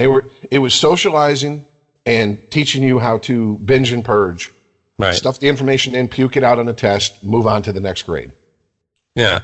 Don't kill anybody while you're here, please. I'm all for the socializing part. Again, that's why I want my daughter to go to high school. But the most effective thing that K through 12 school does for a person is it keeps them curious. And it's not about packing certain ideas and facts into a person's head. It's about the process of talking these things through. So that's why, I mean, this binge and purge that you describe is the perfect kind of metaphor for it, because it's exactly what it is. And even when I was going to school, that was most of my quote unquote studying. Right? Any time that I spent studying was a complete waste of time. It was just so that I could get a certain grade on a test. I didn't learn anything from that test. I didn't memorize or carry away any of those facts. Things I learned in school were the things that, were talked about and the ideas that were exchanged. It wasn't like dates and specific people. Oh, well, there is, I forgot an interesting stat. I don't know how important this is all around, but one of the stats they also threw out was in this school district, I cannot remember the exact number. It was over 50% of the kids, though, were considered special needs children. And that also made me kind of wonder, okay, so are these the kids that are the behavioral problems, quote unquote? Right. that couldn't make it in private school because they'd get bounced out. I'm sorry. Could you repeat that? 50% of the kids. Was this in the in the LA school district or whatever? In the entire school district? It was over 50%. That's what they quoted on the story on NPR. That was reported by the school district. Right. And well, it's LA, so what's their definition of special needs? Right. That's what I was like, okay, my kid has ADD. All right. Okay. So do most kids. That's called being a kid. If you sit there and you're doing something like Doug Stanhope says, if someone's doing something that's boring to you, your reaction is to be bored. That's a natural reaction to that. Yeah. That's not ADD. That's you're boring me. And just because we can drug up people to where they don't care that they're bored anymore doesn't mean that they have a problem necessarily. I mean, I'm not explaining it as eloquently as he did. Right. No, but that makes perfect sense. I mean, boredom is a byproduct of non-engagement. It's not that you're bored and therefore you're not paying attention. You're not being engaged with, and therefore you are bored. Well, all the drugs do is like give you laser focus on whatever mouth is moving. That's you give them the kiddie speed, and they're just stare at the lips until the bell rings. Yeah. Or it dopes them up enough to where they'll just sit still and they won't be a distraction to anybody. Yeah. Which to me is the worst of the two. Like literally we're going to tell kids, stay away from drugs, stay away from alcohol. Here, you can't sit still. Take this downer and shut up. And it's like, yeah, I can just sit through class now and I just don't care. I just stare out a window. Mm-hmm. Like doped up people in a Ken Kesey novel or some shit, But I mean, and that's why I said it was a kind of important fact. When they coupled with that, with the 70% are on reduced or free lunch, it really made me go, okay, so is this why people are having the attitude of, well, these are the losers and the dregs of society anyways. These are the future third shift workers at Taco Bell. No one cares, whatever, And because it seems that's especially all the pearl clutching that happens around children, because it doesn't matter where you're at politically. That's like that's all politicians' go-to thing. Think of the children. We have to do this for the children, right? But except for education, and then we don't care if they're the poor ones. Well, that's like programs like the lunch program that you're describing. You said 70% of the students in that district have like some sort of free or subsidized lunch program, right? Yeah. So this is one of those things where, as more money came in to make that school pie bigger, somebody said immediately, oh no, we've got a plan for that money. I'm sure somebody was like, oh, we could maybe give a raise to our teacher. Oh, no. We've got this program that we need to initiate because these kids are coming to school hungry. So we solved that problem. We're going to make sure that they get food, right? So that's great. Look, I'm not against all types of government programs like this. There's a lot of them that do things to help people who are honestly in need. But now you've got this program that is making sure that people's kids are eating while they're in school, and you almost can't take it away now, right? It's almost a tragedy if you do, because there will be kids that go hungry during the school day because their parents are fucking assholes, because they have their heads up their asses. They can't get it together enough to provide the simplest of meals for their kid to take to school with them. You can get a loaf of bread and a jar of peanut butter for under $5. Well, you better skip the peanut butter and get to bologna with peanut allergies. Oh, that's right. It's LA. Yeah. Yeah, they'll execute you. That's like smoking indoors in California. They'll execute you for that shit. But that's part of the problem is they're throwing a lot of that money away on programs that they really can't. I mean, they could back out of them, but they'd cause chaos if they did at this point, because people now rely on them. Well, I remember towards the end of my school years, they started doing breakfast at school. Yeah. And I was like, that is such a weird idea to me. If you're gonna how does that work? If you're gonna eat breakfast, you do it at home before you leave for school, or you just do what most people and most of my friends did. You just don't eat. You know, you just you get up and you barely get out on time to catch the bus or to get to school on time, and you just don't eat. I never fucking ate breakfast when I was in school. Yeah, I think the only time I ate breakfast on a regular by regular basis, I mean like for a week here and there, is when like my stepmother or my dad had vacation time and they took a week off, right? And they would make something. You know what I'm saying? Like, what's the thing? Like, here's some. You always see, yeah. Well, that was the thing. Like on TV. It was always kids running out the door for the bus, and is just finishing up the plate of scrambled eggs and grabs a toast on the way out, and it's got the toast in the mouth while he's running for the bus. And I'm like, who the fuck are these people, and where do they live? I don't know any of these people that are getting up and having full breakfasts. Breakfast? Is there plural form of this? Nobody's doing that.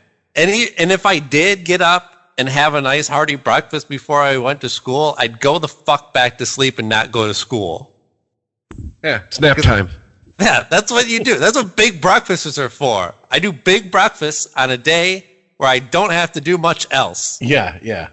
I was right there. I'm right there with you guys. Like when I see, like looking back at like 80s movies, it really happened a lot. And it's like, Mom must have woke up at 4:30 in the morning to make this 8-course breakfast meal that no one has time to eat. Got the carafe of orange juice out, the pile of bacon, a stack of pancakes. Everyone's sitting around the table.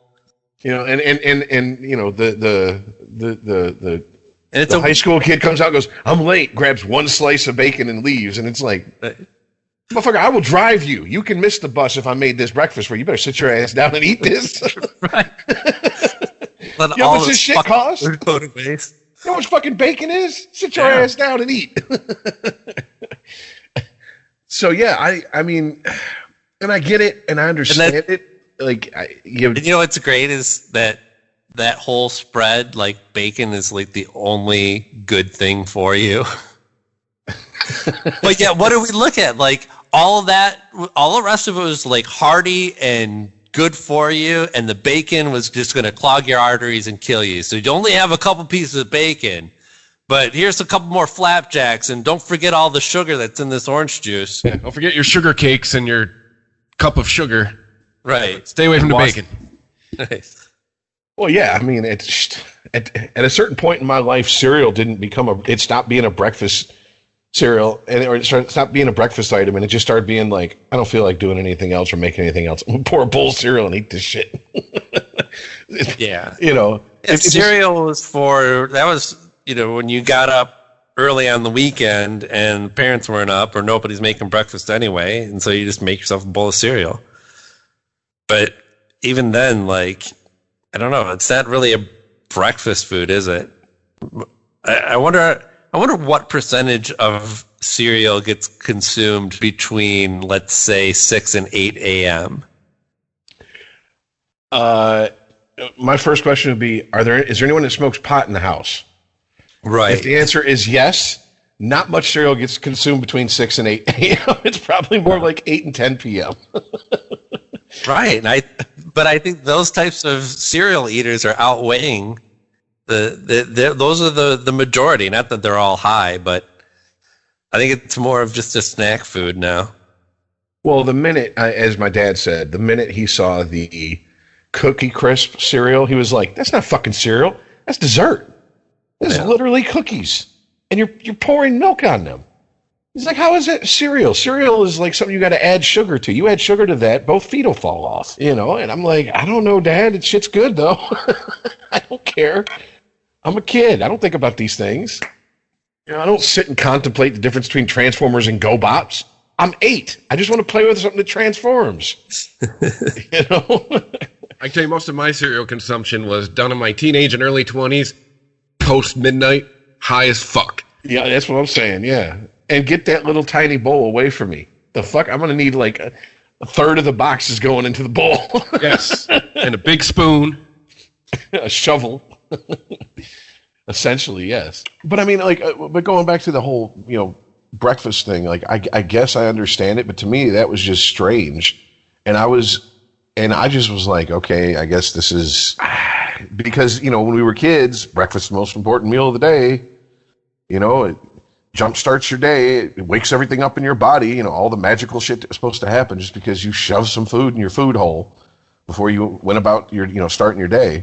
And, I'm like, okay, if it's programs like that, that's making us cut out physical education, music education, arts education. I don't know. Throw some fucking off-brand cornflakes at them. Call it breakfast, and let's get our kids to where they can, I don't know, learn to think. Because I mean, that's ultimately, once again, that's not what school's there for. School's indoctrination. It's not to teach you to think for yourself. Fucking shoot out a mass email with all the Aldi's locations in the area and kill those fucking programs. Expect the parents to step up. There, get your shit together. If you can't afford a fucking loaf of bread and a box of cereal, maybe you shouldn't have had the kid. Get your kid's shit together, put it in a box, and have them take it somewhere. Get it all together. Like to school. It's very frowned upon to shame the parents that have kids they can't afford. But yet, when we were kids, like, we all had that one friend who had the beeper, but he never had money for the fucking payphone. And it was like, what the fuck you got the beeper for then? Like, you pay $50 a month for this fucking thing. You spent $150 on this beeper. You can't afford 50 cents for a phone call? Like, what the fuck's wrong with you? But no, if you have a kid, somehow it's like, oh, you're above criticism. Oh, can't say anything about maybe you should have waited. Hey, yeah, you should have fucking waited. Sorry. Right. You can't afford to feed a kid. You can't afford kids. Yes. If you can barely afford to feed yourself, do not bring another mouth into the equation. Exactly. If you are wondering where your next meal's coming from, do you think it's going to get easier with another mouth to feed? It doesn't. Unregimented. ChristopherMedia.net. ChristopherMedia.net. Unregimented.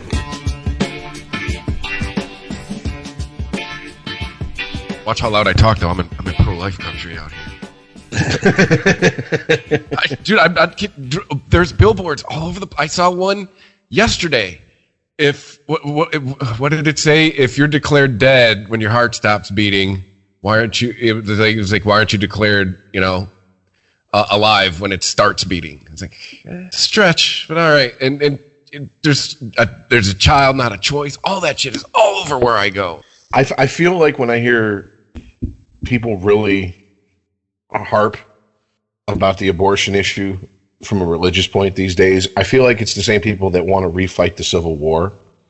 It's like, look, it's over with. Just stop.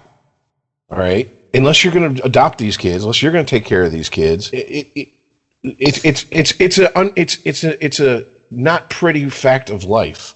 Yeah. Well, I mean, I think it's still the majority opinion on the Supreme Court that Roe v. Wade is settled law, but there is that. Yeah, that could change. Well, I mean, I agree with you, but this is something that we could very well backslide on. And then I guess we can just get to the when women are having back alley abortions and the kid and them die, right?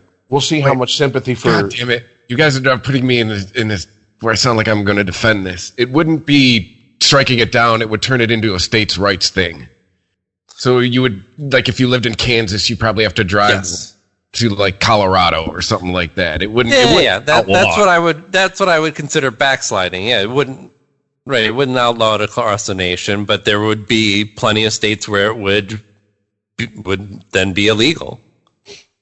Well, I have a friend who moved to Texas, and she says, I think it's a ridiculously small number. It's like a couple dozen doctors that can perform abortions in certain areas of the state. Yeah. And, I mean, Texas isn't a small state, so you could be driving across that motherfucker to find one of these guys. And, I'm like, well, I mean, but we've said this about pro-life people, pro-birth people for a long time. Boy, they're all about states' rights until it comes to like legalizing weed and all that shit, But when it comes to abortion, they're all about states' rights. It's our state's right to decide whether we're going to have them. Well, right. You know, the thing is that there is a situation where I could support this, of having abortion be an issue that's decided by individual states. But the only way that I could support it is if those states who chose not to have abortions also did other things. Like, well, first of all, make exceptions when it comes to things like health and situations of rape and whatnot. And then for everything else, you know, have a really good adoption program. Have the support. I mean, just you can't fuck your people both ways, right? You have to pick one. In a perfect world, yes, you shouldn't be able to, but it seems like we're working real hard to. When it comes to certain issues, make it a damned if you do, damned if you don't situation. Right.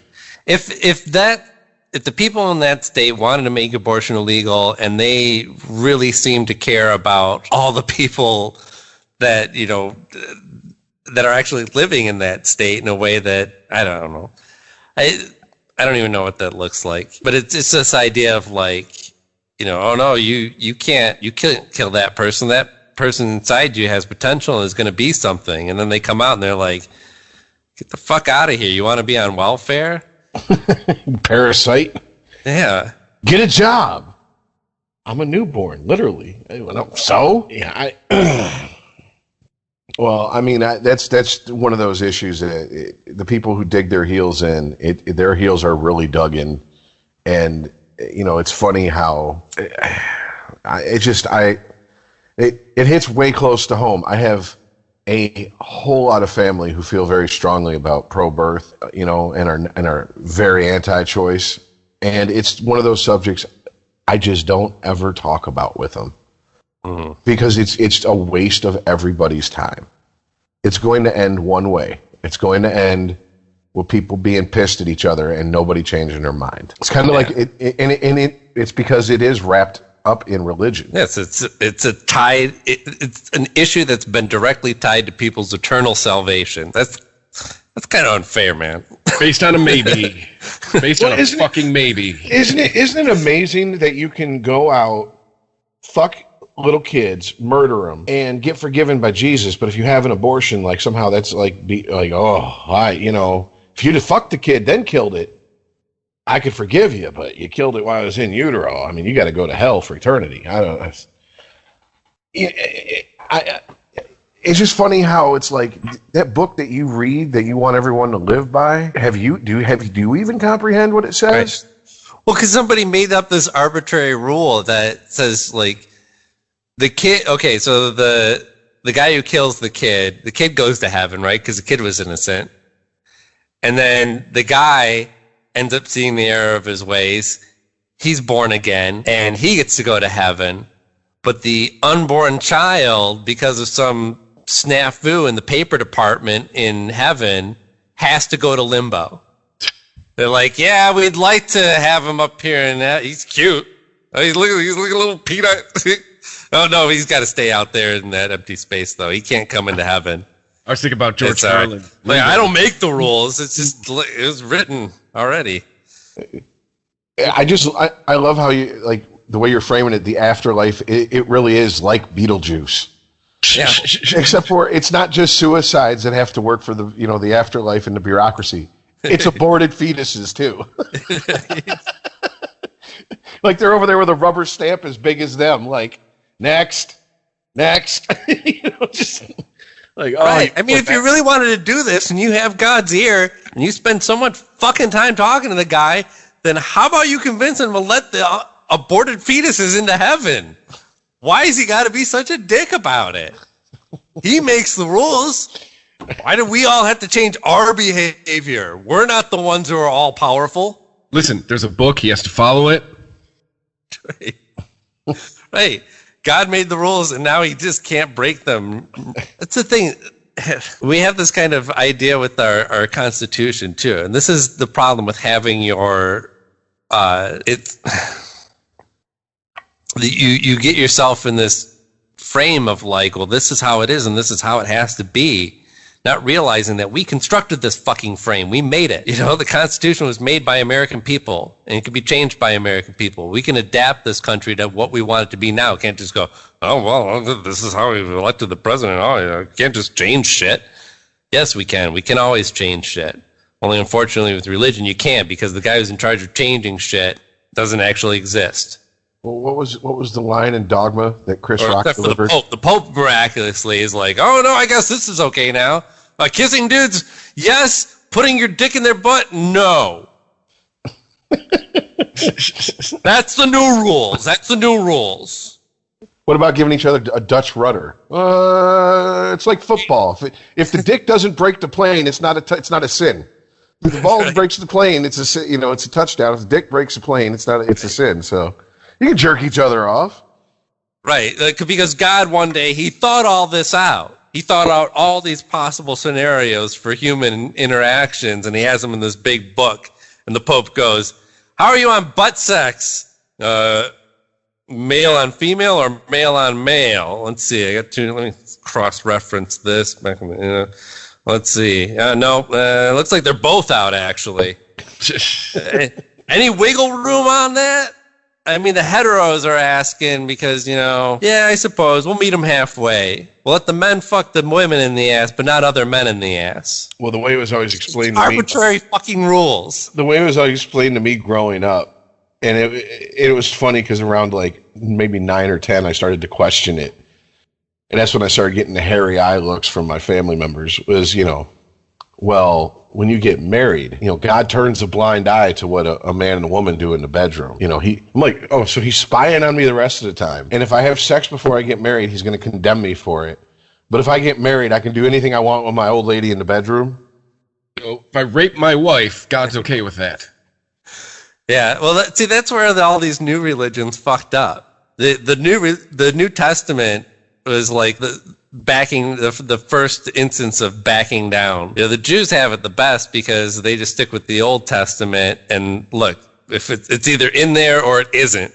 Don't look at me. I didn't write this shit. But now they've got, well, I guess you can go back and you can negotiate with God on certain things. That's what Christians believe, I guess. But not with abortion. Dude, kissing, that's a negotiable issue. Oh, God. The Catholic Church, only if they're underage. Just remember that. Right. But then they also make up shit, too. Like, the Jews go, what does the Bible say about gays? Not much, really. So there you go. Whereas you ask Christians, they're like, well, not much, but I can tell you one thing. God thought it was gross. There isn't actually. There's a few things in the Old Testament that are very that are very anti-homosexual.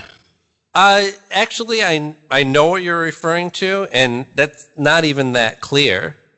When accounting for different translations and meanings of words that change over the course of 2,000 years, not even really clear what they're talking about. They say man can't lie with another man and can't sleep in the same bed.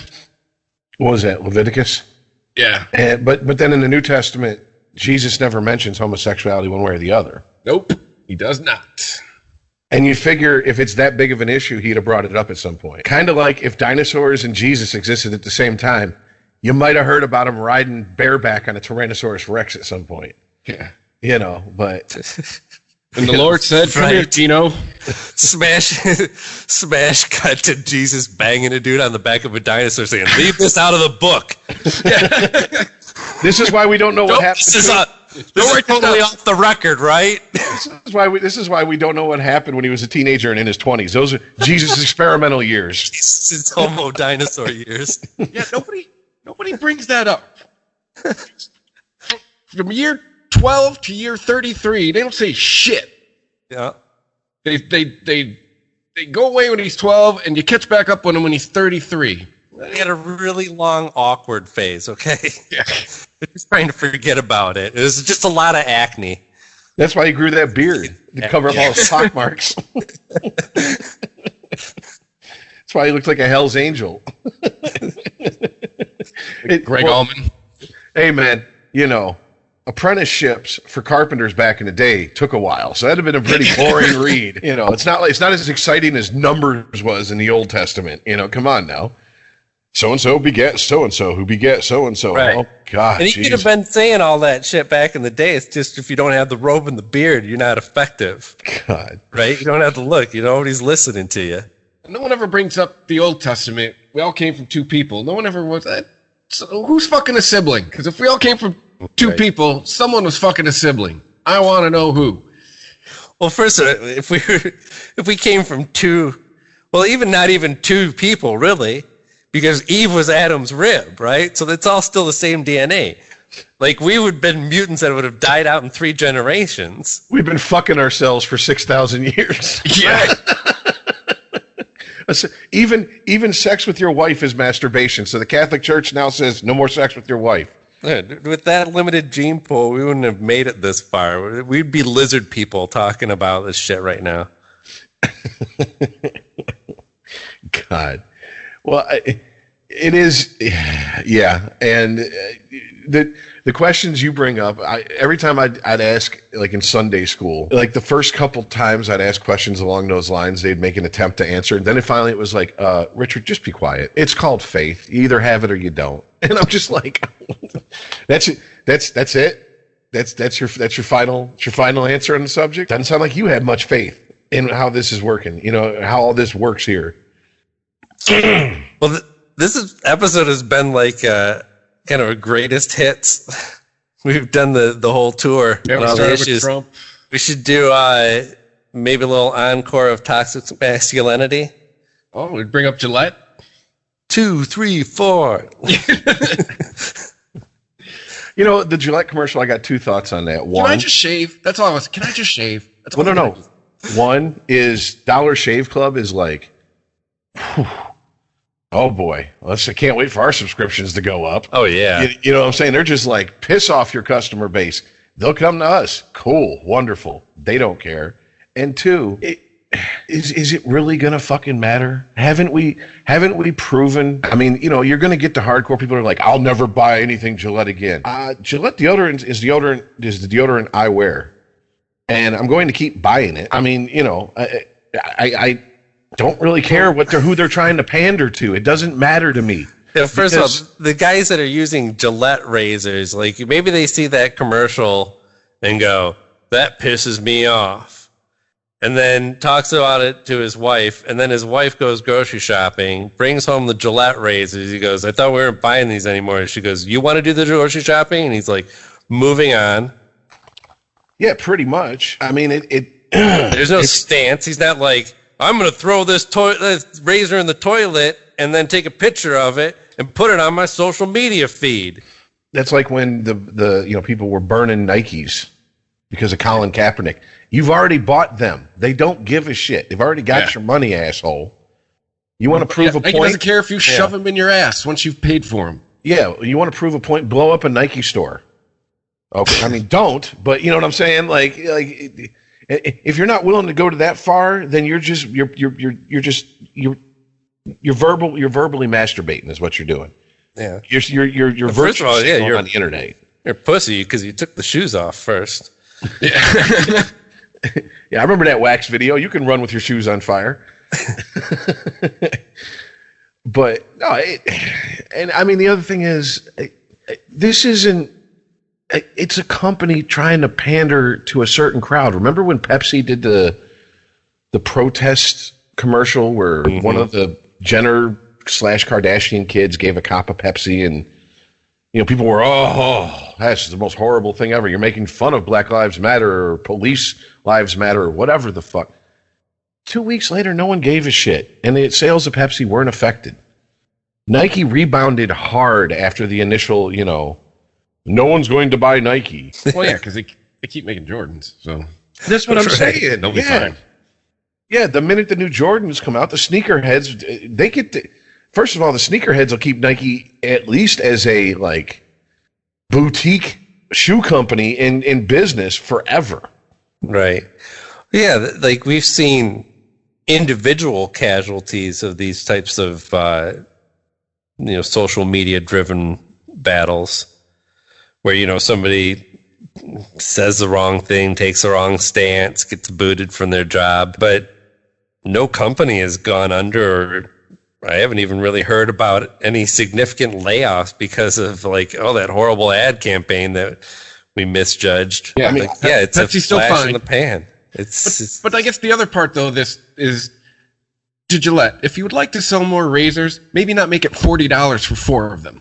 Yeah. Start there. Yes. Like, I've been a Dollar Shave Club customer for 5 years because it cost me $9 a month for 4 razors. Boom. Done. Free market. The end. Yeah. I don't care what Dollar Shave Club just went up $1, and I was like, okay, whatever. Yeah. It's fucking $1. Still cheaper than buying the shit at the store. It's cheaper by half. And I mean, to me, it also is just a certain. And I was talking to Chris about this while you were working out the update with your computer there. I see it in the video game. Yeah. What's that scene from the South Park movie? Get Bill Gates in here.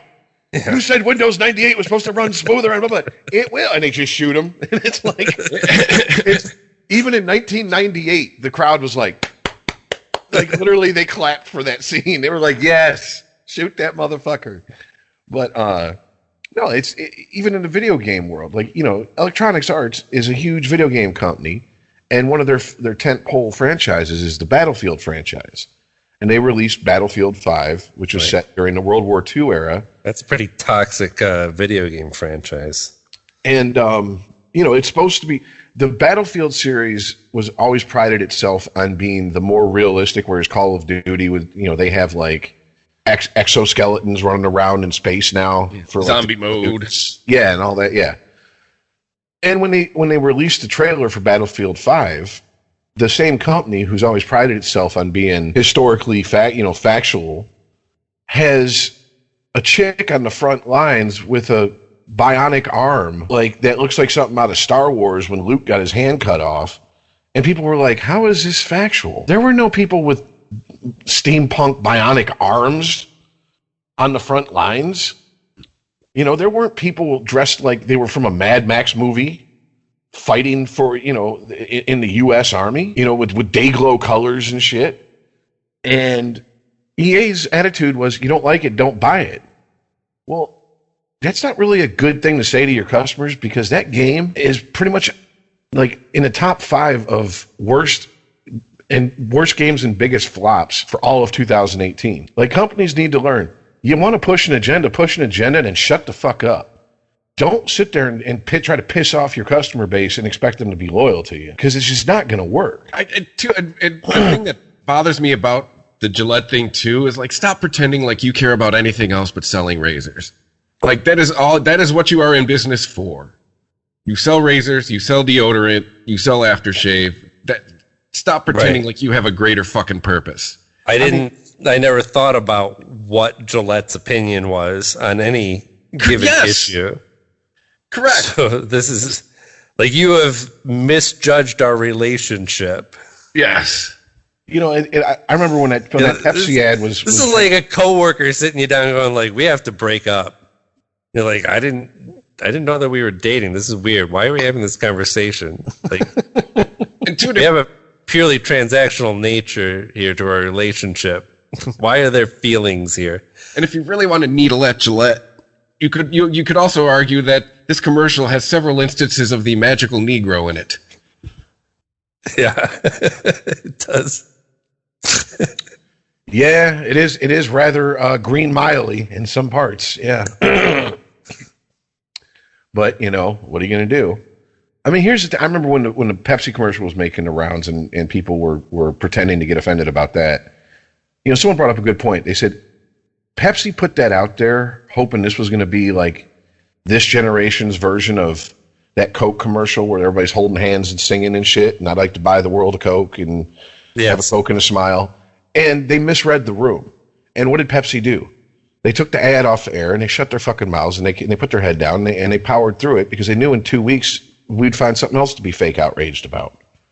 Right. And it seems like that's what Gillette is doing, which good for they them. released a statement defending their commercial, talking about they need to spark a conversation with, first of all, no, they don't. You're a year and a half late. for starters, if you want to spark this conversation. Slow down. Yeah. But two, like this is another instance of this conversation has been going on. You just want to weigh in on it. Let's be honest with us. Well, like I said, I've been listening to older podcasts of the Opie and Anthony show, and one of the things that they brought up that was, I thought, a very good point is they were going over, I think this was from 2012 or something, they were going over the highest grossing tours of the year. And once you got like past like the usual suspects like Bruce Springsteen, Rolling Stones, people like that, people who, when they tour, people go, oh shit, this might be the last time I get to see them because they're going to die sometime soon. Boomers will go out and the younger people who like them will go out and spend money and see them. The rest of the tours were literally like country tours. And one of the things that they brought up on the show is this is what a lot of people don't understand is a lot of people in this country, they're not down with all this progressive shit. They just want everything to stay like, like an Okie from Muskogee. We don't smoke weed and, where we're from and blah, blah, blah, and this bullshit.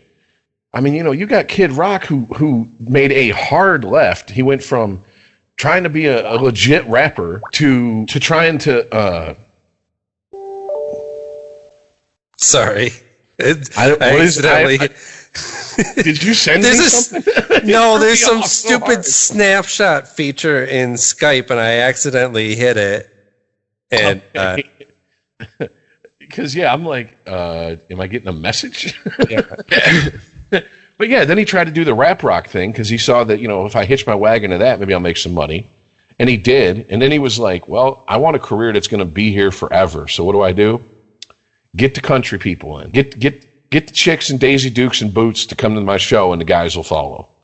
That's exactly what he did, and he still has a career. And I mean, that's like, you want to make a point, but you have to understand the repercussions of trying to make that point. You want to throw your hat into a controversial subject, you have to be prepared for whatever comes your way. And to act indignant because somebody goes, I don't agree with what you said, and then to call them out, you might lose some customers. And at that point, am I supposed to feel sorry for you? I mean, if I worked for a company and someone came in and said, hey, this was, I bought this product from you, this product's substandard, my attitude was, okay, I don't give a shit.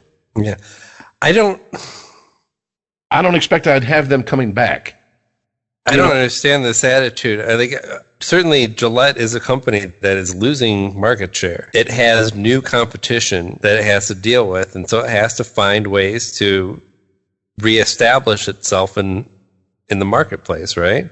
But what advantage do they have to using a political issue to try and do that? If they wanted to make a political statement that would have bought them goodwill and maybe brought them some new customers, stop pricing the same razors that are directed towards females higher than the ones that are directed towards males. Yeah. Lower the prices of the products directed towards females to where they're right there with the products directed towards males. Because it's the same fucking razor. Exactly. How much did we hear about the pink tax there for a little bit? Be the first company that goes, you know what? We're going to make them all the same price because let's be honest. All we do is we put blue on this one and we call it men's. We put pink on this one and call it women's. And we charge you $5 more. We're not going to do that anymore. Right. And I mean, the ladies' one has more of a sculpted handle, for your delicate hands. Well, that's the other thing I was going to say. Chris and I were talking about. It's like, I've used, when I was married, I used the wife's razor. Didn't cut my throat. Didn't chop anything off. Didn't, take off layers of skin. And when she was out of razor, she used mine, and her legs were just as smooth as when she shaved with her razor. Yeah, I was going to say, conversely. And her beard was luscious. Yeah. I was going to say, conversely, same thing at my house. Mandy, I just got another handle from Dollar Shave Club, and I upped my subscription to monthly instead of every other month. Boom, done. She has no complaints. She in fact loves those razors. Yeah, I'm kind of at a loss because I see more and more companies doing this, like taking these hard-line stances against any criticism with their attitude is, well, if you don't like it, fuck off, essentially. I mean, obviously they're not. The day that, if a company actually did come out and said, you don't like what we're doing, fuck you, I would be like, you know what, I'm going to buy that product. Right. Even if I don't use it, because that's the truth. Give me $10 worth of that, fuck you, please. Yes. Actually, There are some companies that can do that. Yeah. They're called utilities. Yeah, yeah. And I still buy their product. Yes. Hey, how you like the dark, motherfucker? Yeah. But I mean, it's just I don't know if this is advertising companies that that's where I was going to go next. Are looking for that's their way in. Like they want to make this a thing because that's something that they can run with, and now they can go to every other company and say, "How's your image?" Well, look what we did for Gillette and Pepsi and blah blah blah. That's what their goal is. And I don't believe that it's anybody in Gillette going, we need to take a political stance on something. They're looking at their advertising companies that they hire going, help us, please. We are bleeding money here. Because they're trying to get that younger end of the demo. Marker back. Yes, now we're not getting new users. We're losing old users. We are dying on the vine here. Give us an edge. And they're like, well, toxic masculinity is really popular right now. We're going to hit another greatest hit here because it's because of the millennials. There's been market studies that show that they would rather deal with a company that has a quote unquote conscience, which I find it hilarious because don't most of them have iPhones? I wonder, I think that's a lot of lip service. I mean, I'm not disagreeing with what you're stating. I think that's what's being reported. I'm not, that's probably what they're saying, but it's just lip service. I don't think they really know or care what the companies are doing. And this kind of gives them an out for them too, right? Because they want to feel like they're dealing with a company who has a social conscience, and there's your proof, right? Oh, I saw the commercial that told me that company I give all my money to, they just had a commercial for their social conscience. So now I can continue to give them money and know that I'm doing the right thing. Well, too, it could also be the young hipster attitude of like it sounds like the right thing to say as well. Right. But again, don't these people... I just find it ironic that most of the people who want the companies with the conscience have iPhones. Like, haven't there been... Aren't like 4-year-olds making iPhones? Aren't there? Didn't Apple have to put up nets outside of their factories in China because people were throwing themselves out windows? This American Life did a whole hour-long story that many millennials heard, I'm sure, about how horrible the working conditions were. And this wasn't an unknown, but that is kind of what kicked off this increased pressure on Apple that actually, made some changes. And a lot of this too is just if you're a company, you're going to make products where you can get them the cheapest, and it just so happens that you can get them the cheapest in places where they don't care about human rights. And you're not really going to change China. No, but still, man, when I brought up the suicide nets and I wasn't sure if they were real or not, you guys like, no, that's real. Yeah. That is, I don't even know how to explain it. That is like, that's a fate. That's a living hell. You can't even kill yourself to get away from it. No, you're going to go back in there and go to work. Oh yeah, you got a 15-minute break while we fish you out of the net. Now we're going to throw your ass back into the fucking sweatshop. That counts as your break. Now they just catapult you right back up and you just land at your desk again. I mean, it's like the film runs in reverse. Like that's like one of my worst fears is being trapped in this life and just being absolutely miserable or wasting away physically or mentally and being able to do nothing about it because other people won't let me. You know what I'm saying? Like I can't. Like it's not like people in China are scrambling to get illegal guns to blow their head off. They're literally willing to jump off the roof of a building, and the companies are like, nah, not today. You need to make your quota. Sorry. Oh God. Unregimented. ChristopherMedia.net. ChristopherMedia.net. Unregimented.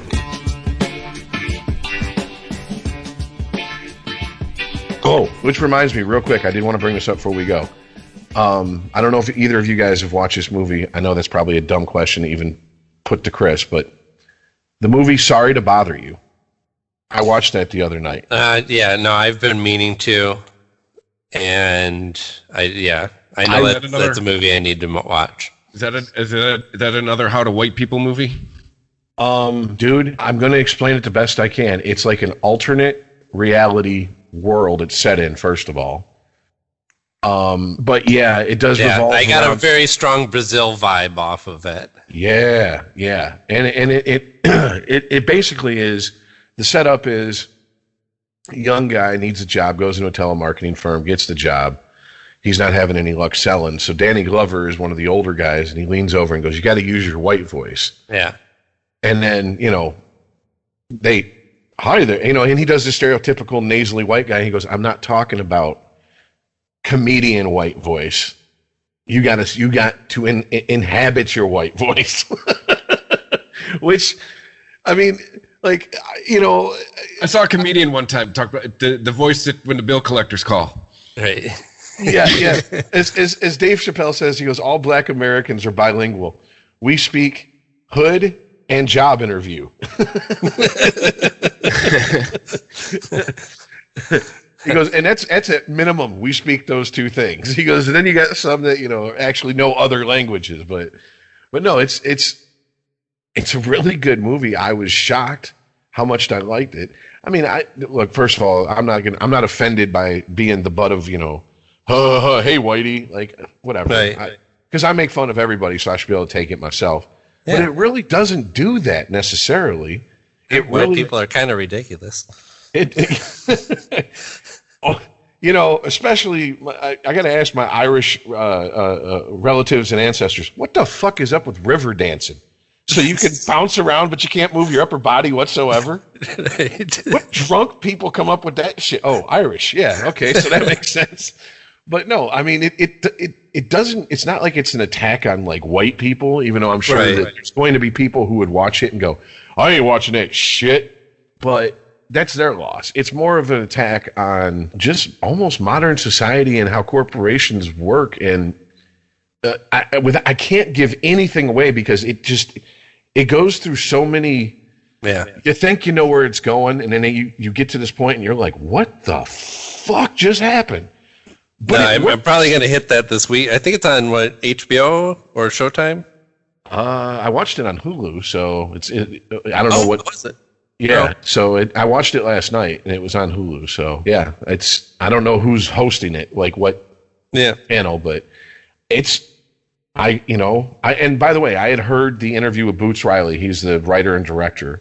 Yeah, and he was the dude in Get Out, right? Wasn't he the guy who played? Or am I thinking of somebody else? No, Boots Riley is. Oh shit, he's in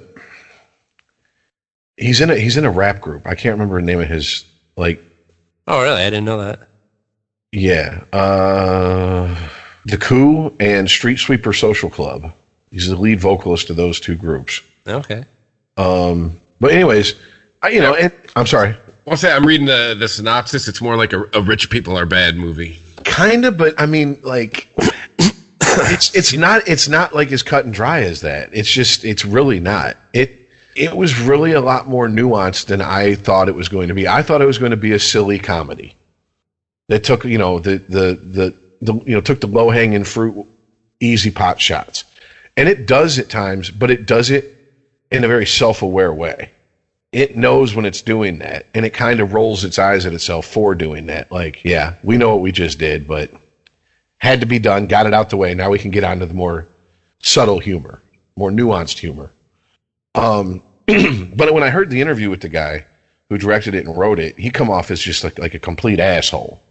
And that almost turned me off of the movie. And I'm glad that and it was nothing in particular what he said. It was just it's like when you hear an interview with Maynard from Tool. He's a fucking asshole. That's just all there is to it. He doesn't seem like a very likable guy that you could hang out with. He's not a regular dude. You know what I'm saying? He's pretentious as fuck, but hey, they're artists. I guess they get to be that way. Mm-hmm. But he made a damn good movie, in my opinion. So that's my movie recommendation for at least this week. I mean, if you got a way of watching it and you like this podcast, obviously you don't have a very delicate sense of humor. You know what I'm saying? You're not a wilting flower. So you should be able to handle everything it throws at you. But yeah, it's a really good movie. Shocked me how good it was. I'm watching that this weekend. I'll give it a shot. Why not? It's a new year. You can watch a movie. I know, right? A movie. Well, that's my quota for the year, guys. Thanks. Unless the new start. Well, no, because we have new Avengers coming out. Oh yeah. Well, you know we're all going to have to see that because I'll see 2 movies this year. There's another Star Wars coming out. Mm. Is it this year? Yeah, episode 9 is this year. Yeah, duh. Yeah. For some reason, I thought it was 2020. I thought it was early 2020. Right, this is the new normal. Every year is a Star Wars year. Like I said, I'm more excited for the television shows. The premise of the television shows I've heard, I'm absolutely down with that. Yeah. Let's get these going. And the fact that they picked the guy who played Oberyn from Game of Thrones to be the lead in the one about the Mandalorians, basically. Yeah. Dude, that guy is awesome. I was so mad when he got his head crushed. My brother, the episode before, it used to be every time those episodes would air, I'd call and talk to him because he had read the books up, all the books out to that point. And he's like, so that's your favorite character? I'm like, oh, he's a pimp, dude. He's straight. He's just a straight pimp.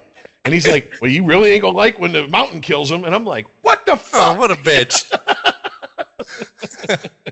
No, I mean, out of all the character deaths in that show, that was the one that I liked the least. The rest of them, I'm like, all right, yeah. You win some, you lose some. But yeah, when Oberyn died to the mountain, I was right there with this woman like, no! Well, it sucks because, I'm watching it, and, I'm like, I know it's coming. And when he started, talking and pontificating, I'm like, I had that little bit of hope, maybe they're going to change it. And then he just swept his leg out from under him, and I was like, nope, that's it. You should have just killed him and then said what you had to say. That sucks that you knew going into that scene, though. Because that was so well done. I mean, it's that classic fake out of, you killed him. Oh, no, he got back up. But, man. Well, the reason I thought they might change it is because there was very subtly the guy getting his spear ready or whatever.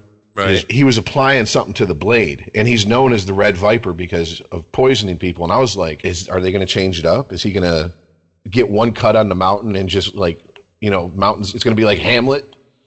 You know what I'm saying? He's been poisoned. All you got to do is outlast him now. Eventually the poison will take him out. And then, no, crush like a grape. It was just, God damn it. Yeah, well. I'm a lot of goddamn poison to take down the mountain. I guess, but yeah, and then the other one is based about, I forget the character's name, but it's the main guy from Rogue One before he hooked up with the people that he did in Rogue One for the suicide mission. So Poe? No, Rogue One. The one between the one dude. Between oh, okay. Yeah, yes, I forget his name. I remember the other the was it? I forget her name. The female main character, the ones that hug at the end while the planet's blowing up or whatever. Right. Yeah. It's going to follow him up to I guess they'll probably try to bookend it with where he comes in Rogue One, which is okay. I have no problem covering that area because it's an area that hasn't really been covered. There's a lot of room to tell some interesting stories there. And then I'm not sure where they're setting the Mandalorians, or is it Mandalorians? Yeah. I'm not sure what time. The Mandalorian, it's singular. Yeah, singular, yeah. I'm not exactly sure the time period in the Star Wars universe that they're setting that, but that could work from thousands of years before to they've been reformed in the future at some point, Yeah, that doesn't really matter. And plus, that one's being handled by Jon Favreau. So, I know I'm game for it. Yeah, I'd say pretty good hands. Mm-hmm. Oh, he's proven himself to be more than competent director. And then, just because we had talked about it last week, I believe, the Sopranos movie. Remember the bald guy in season 1, the reporter of House of Cards? You know who I'm talking about? The bald guy. Was it in House of Cards? Season 1 from House of Cards.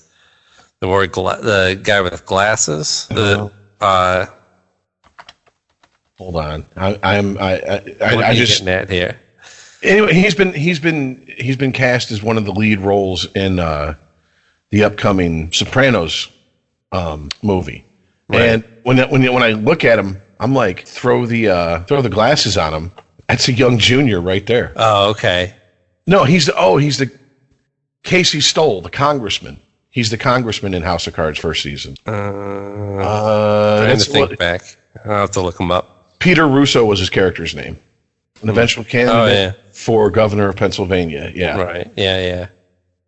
But yeah, so I mean, when I saw that, I'm like, okay, they're actually going to try to cast people who look like younger versions of. It's not going to be like, when I watch Solo. Wait. I know the dude. I know the dude you're talking about. He's been in a bunch of shit lately. The fuck else was he in? Anyway, he was an Ant-Man. He was Yellow Jacket. Yes. Yeah, that dude. So yeah, still pumped for that movie, and supposedly it's coming out this year.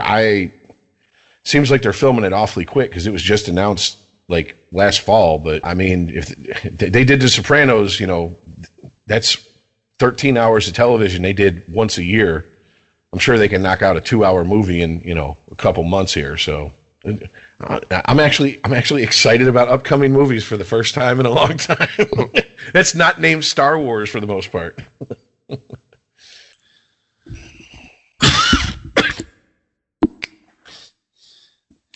So we want to wrap it up? Yeah, I was just saying. I tried to say something and then I coughed. And I'm all tapped out. How about you guys? Yes. Yeah. Yes. So I guess this is just the part where I remind you that you follow us on Twitter at A Regimented Pod. You can email us at regimentedchristophermedia.net. We're on the Facebook. We're on Spotify. So, yeah, Android users. Cut through the clutter. Just go to Spotify. I mean, you can always cut out the middleman. Just go to ChristopherMedia.net. New shows every Saturday. New listeners. I see you. You're showing up every week. Thanks for listening, and we'll see you next week. See ya. Later, guys.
I'm looking at Corey Stoll, that's the actor.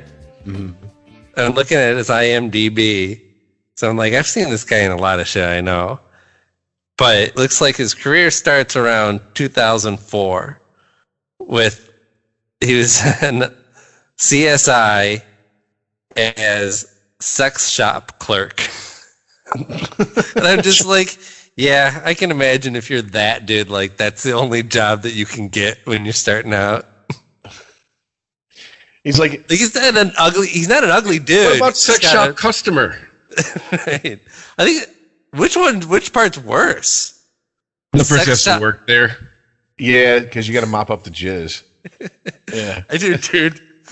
I worked with a dude at a Guitar Center. He had stories about him working at a sex shop before. And he's like, yeah, I had somebody throw a dildo at me. He's like, That would be my last day. like, they came in to return. They're like, this shit's broken. They like threw it at the counter and it bounced off the counter and smacked into him. And he's like, ah! Like, obviously, you had to use it to know it didn't work, right? Yeah, and if you're willing to throw a dildo at a random guy who is behind the counter at a shop you bought it at, you probably didn't clean it off before you chucked it at him. Right. It didn't see a wash cycle in a dishwasher. No, I was thinking when you said that about him working on CSI, I'm like, yeah, he's probably been in like Law and Order as the guy that they go to that leads them to the guy they bust. And then I'm looking at his IMDb, Law and Order. I'm like, yeah, exactly. Straight up. He's like the coworker who's like, no, I didn't see him here last night. Why? Unregimented. ChristopherMedia.net. ChristopherMedia.net.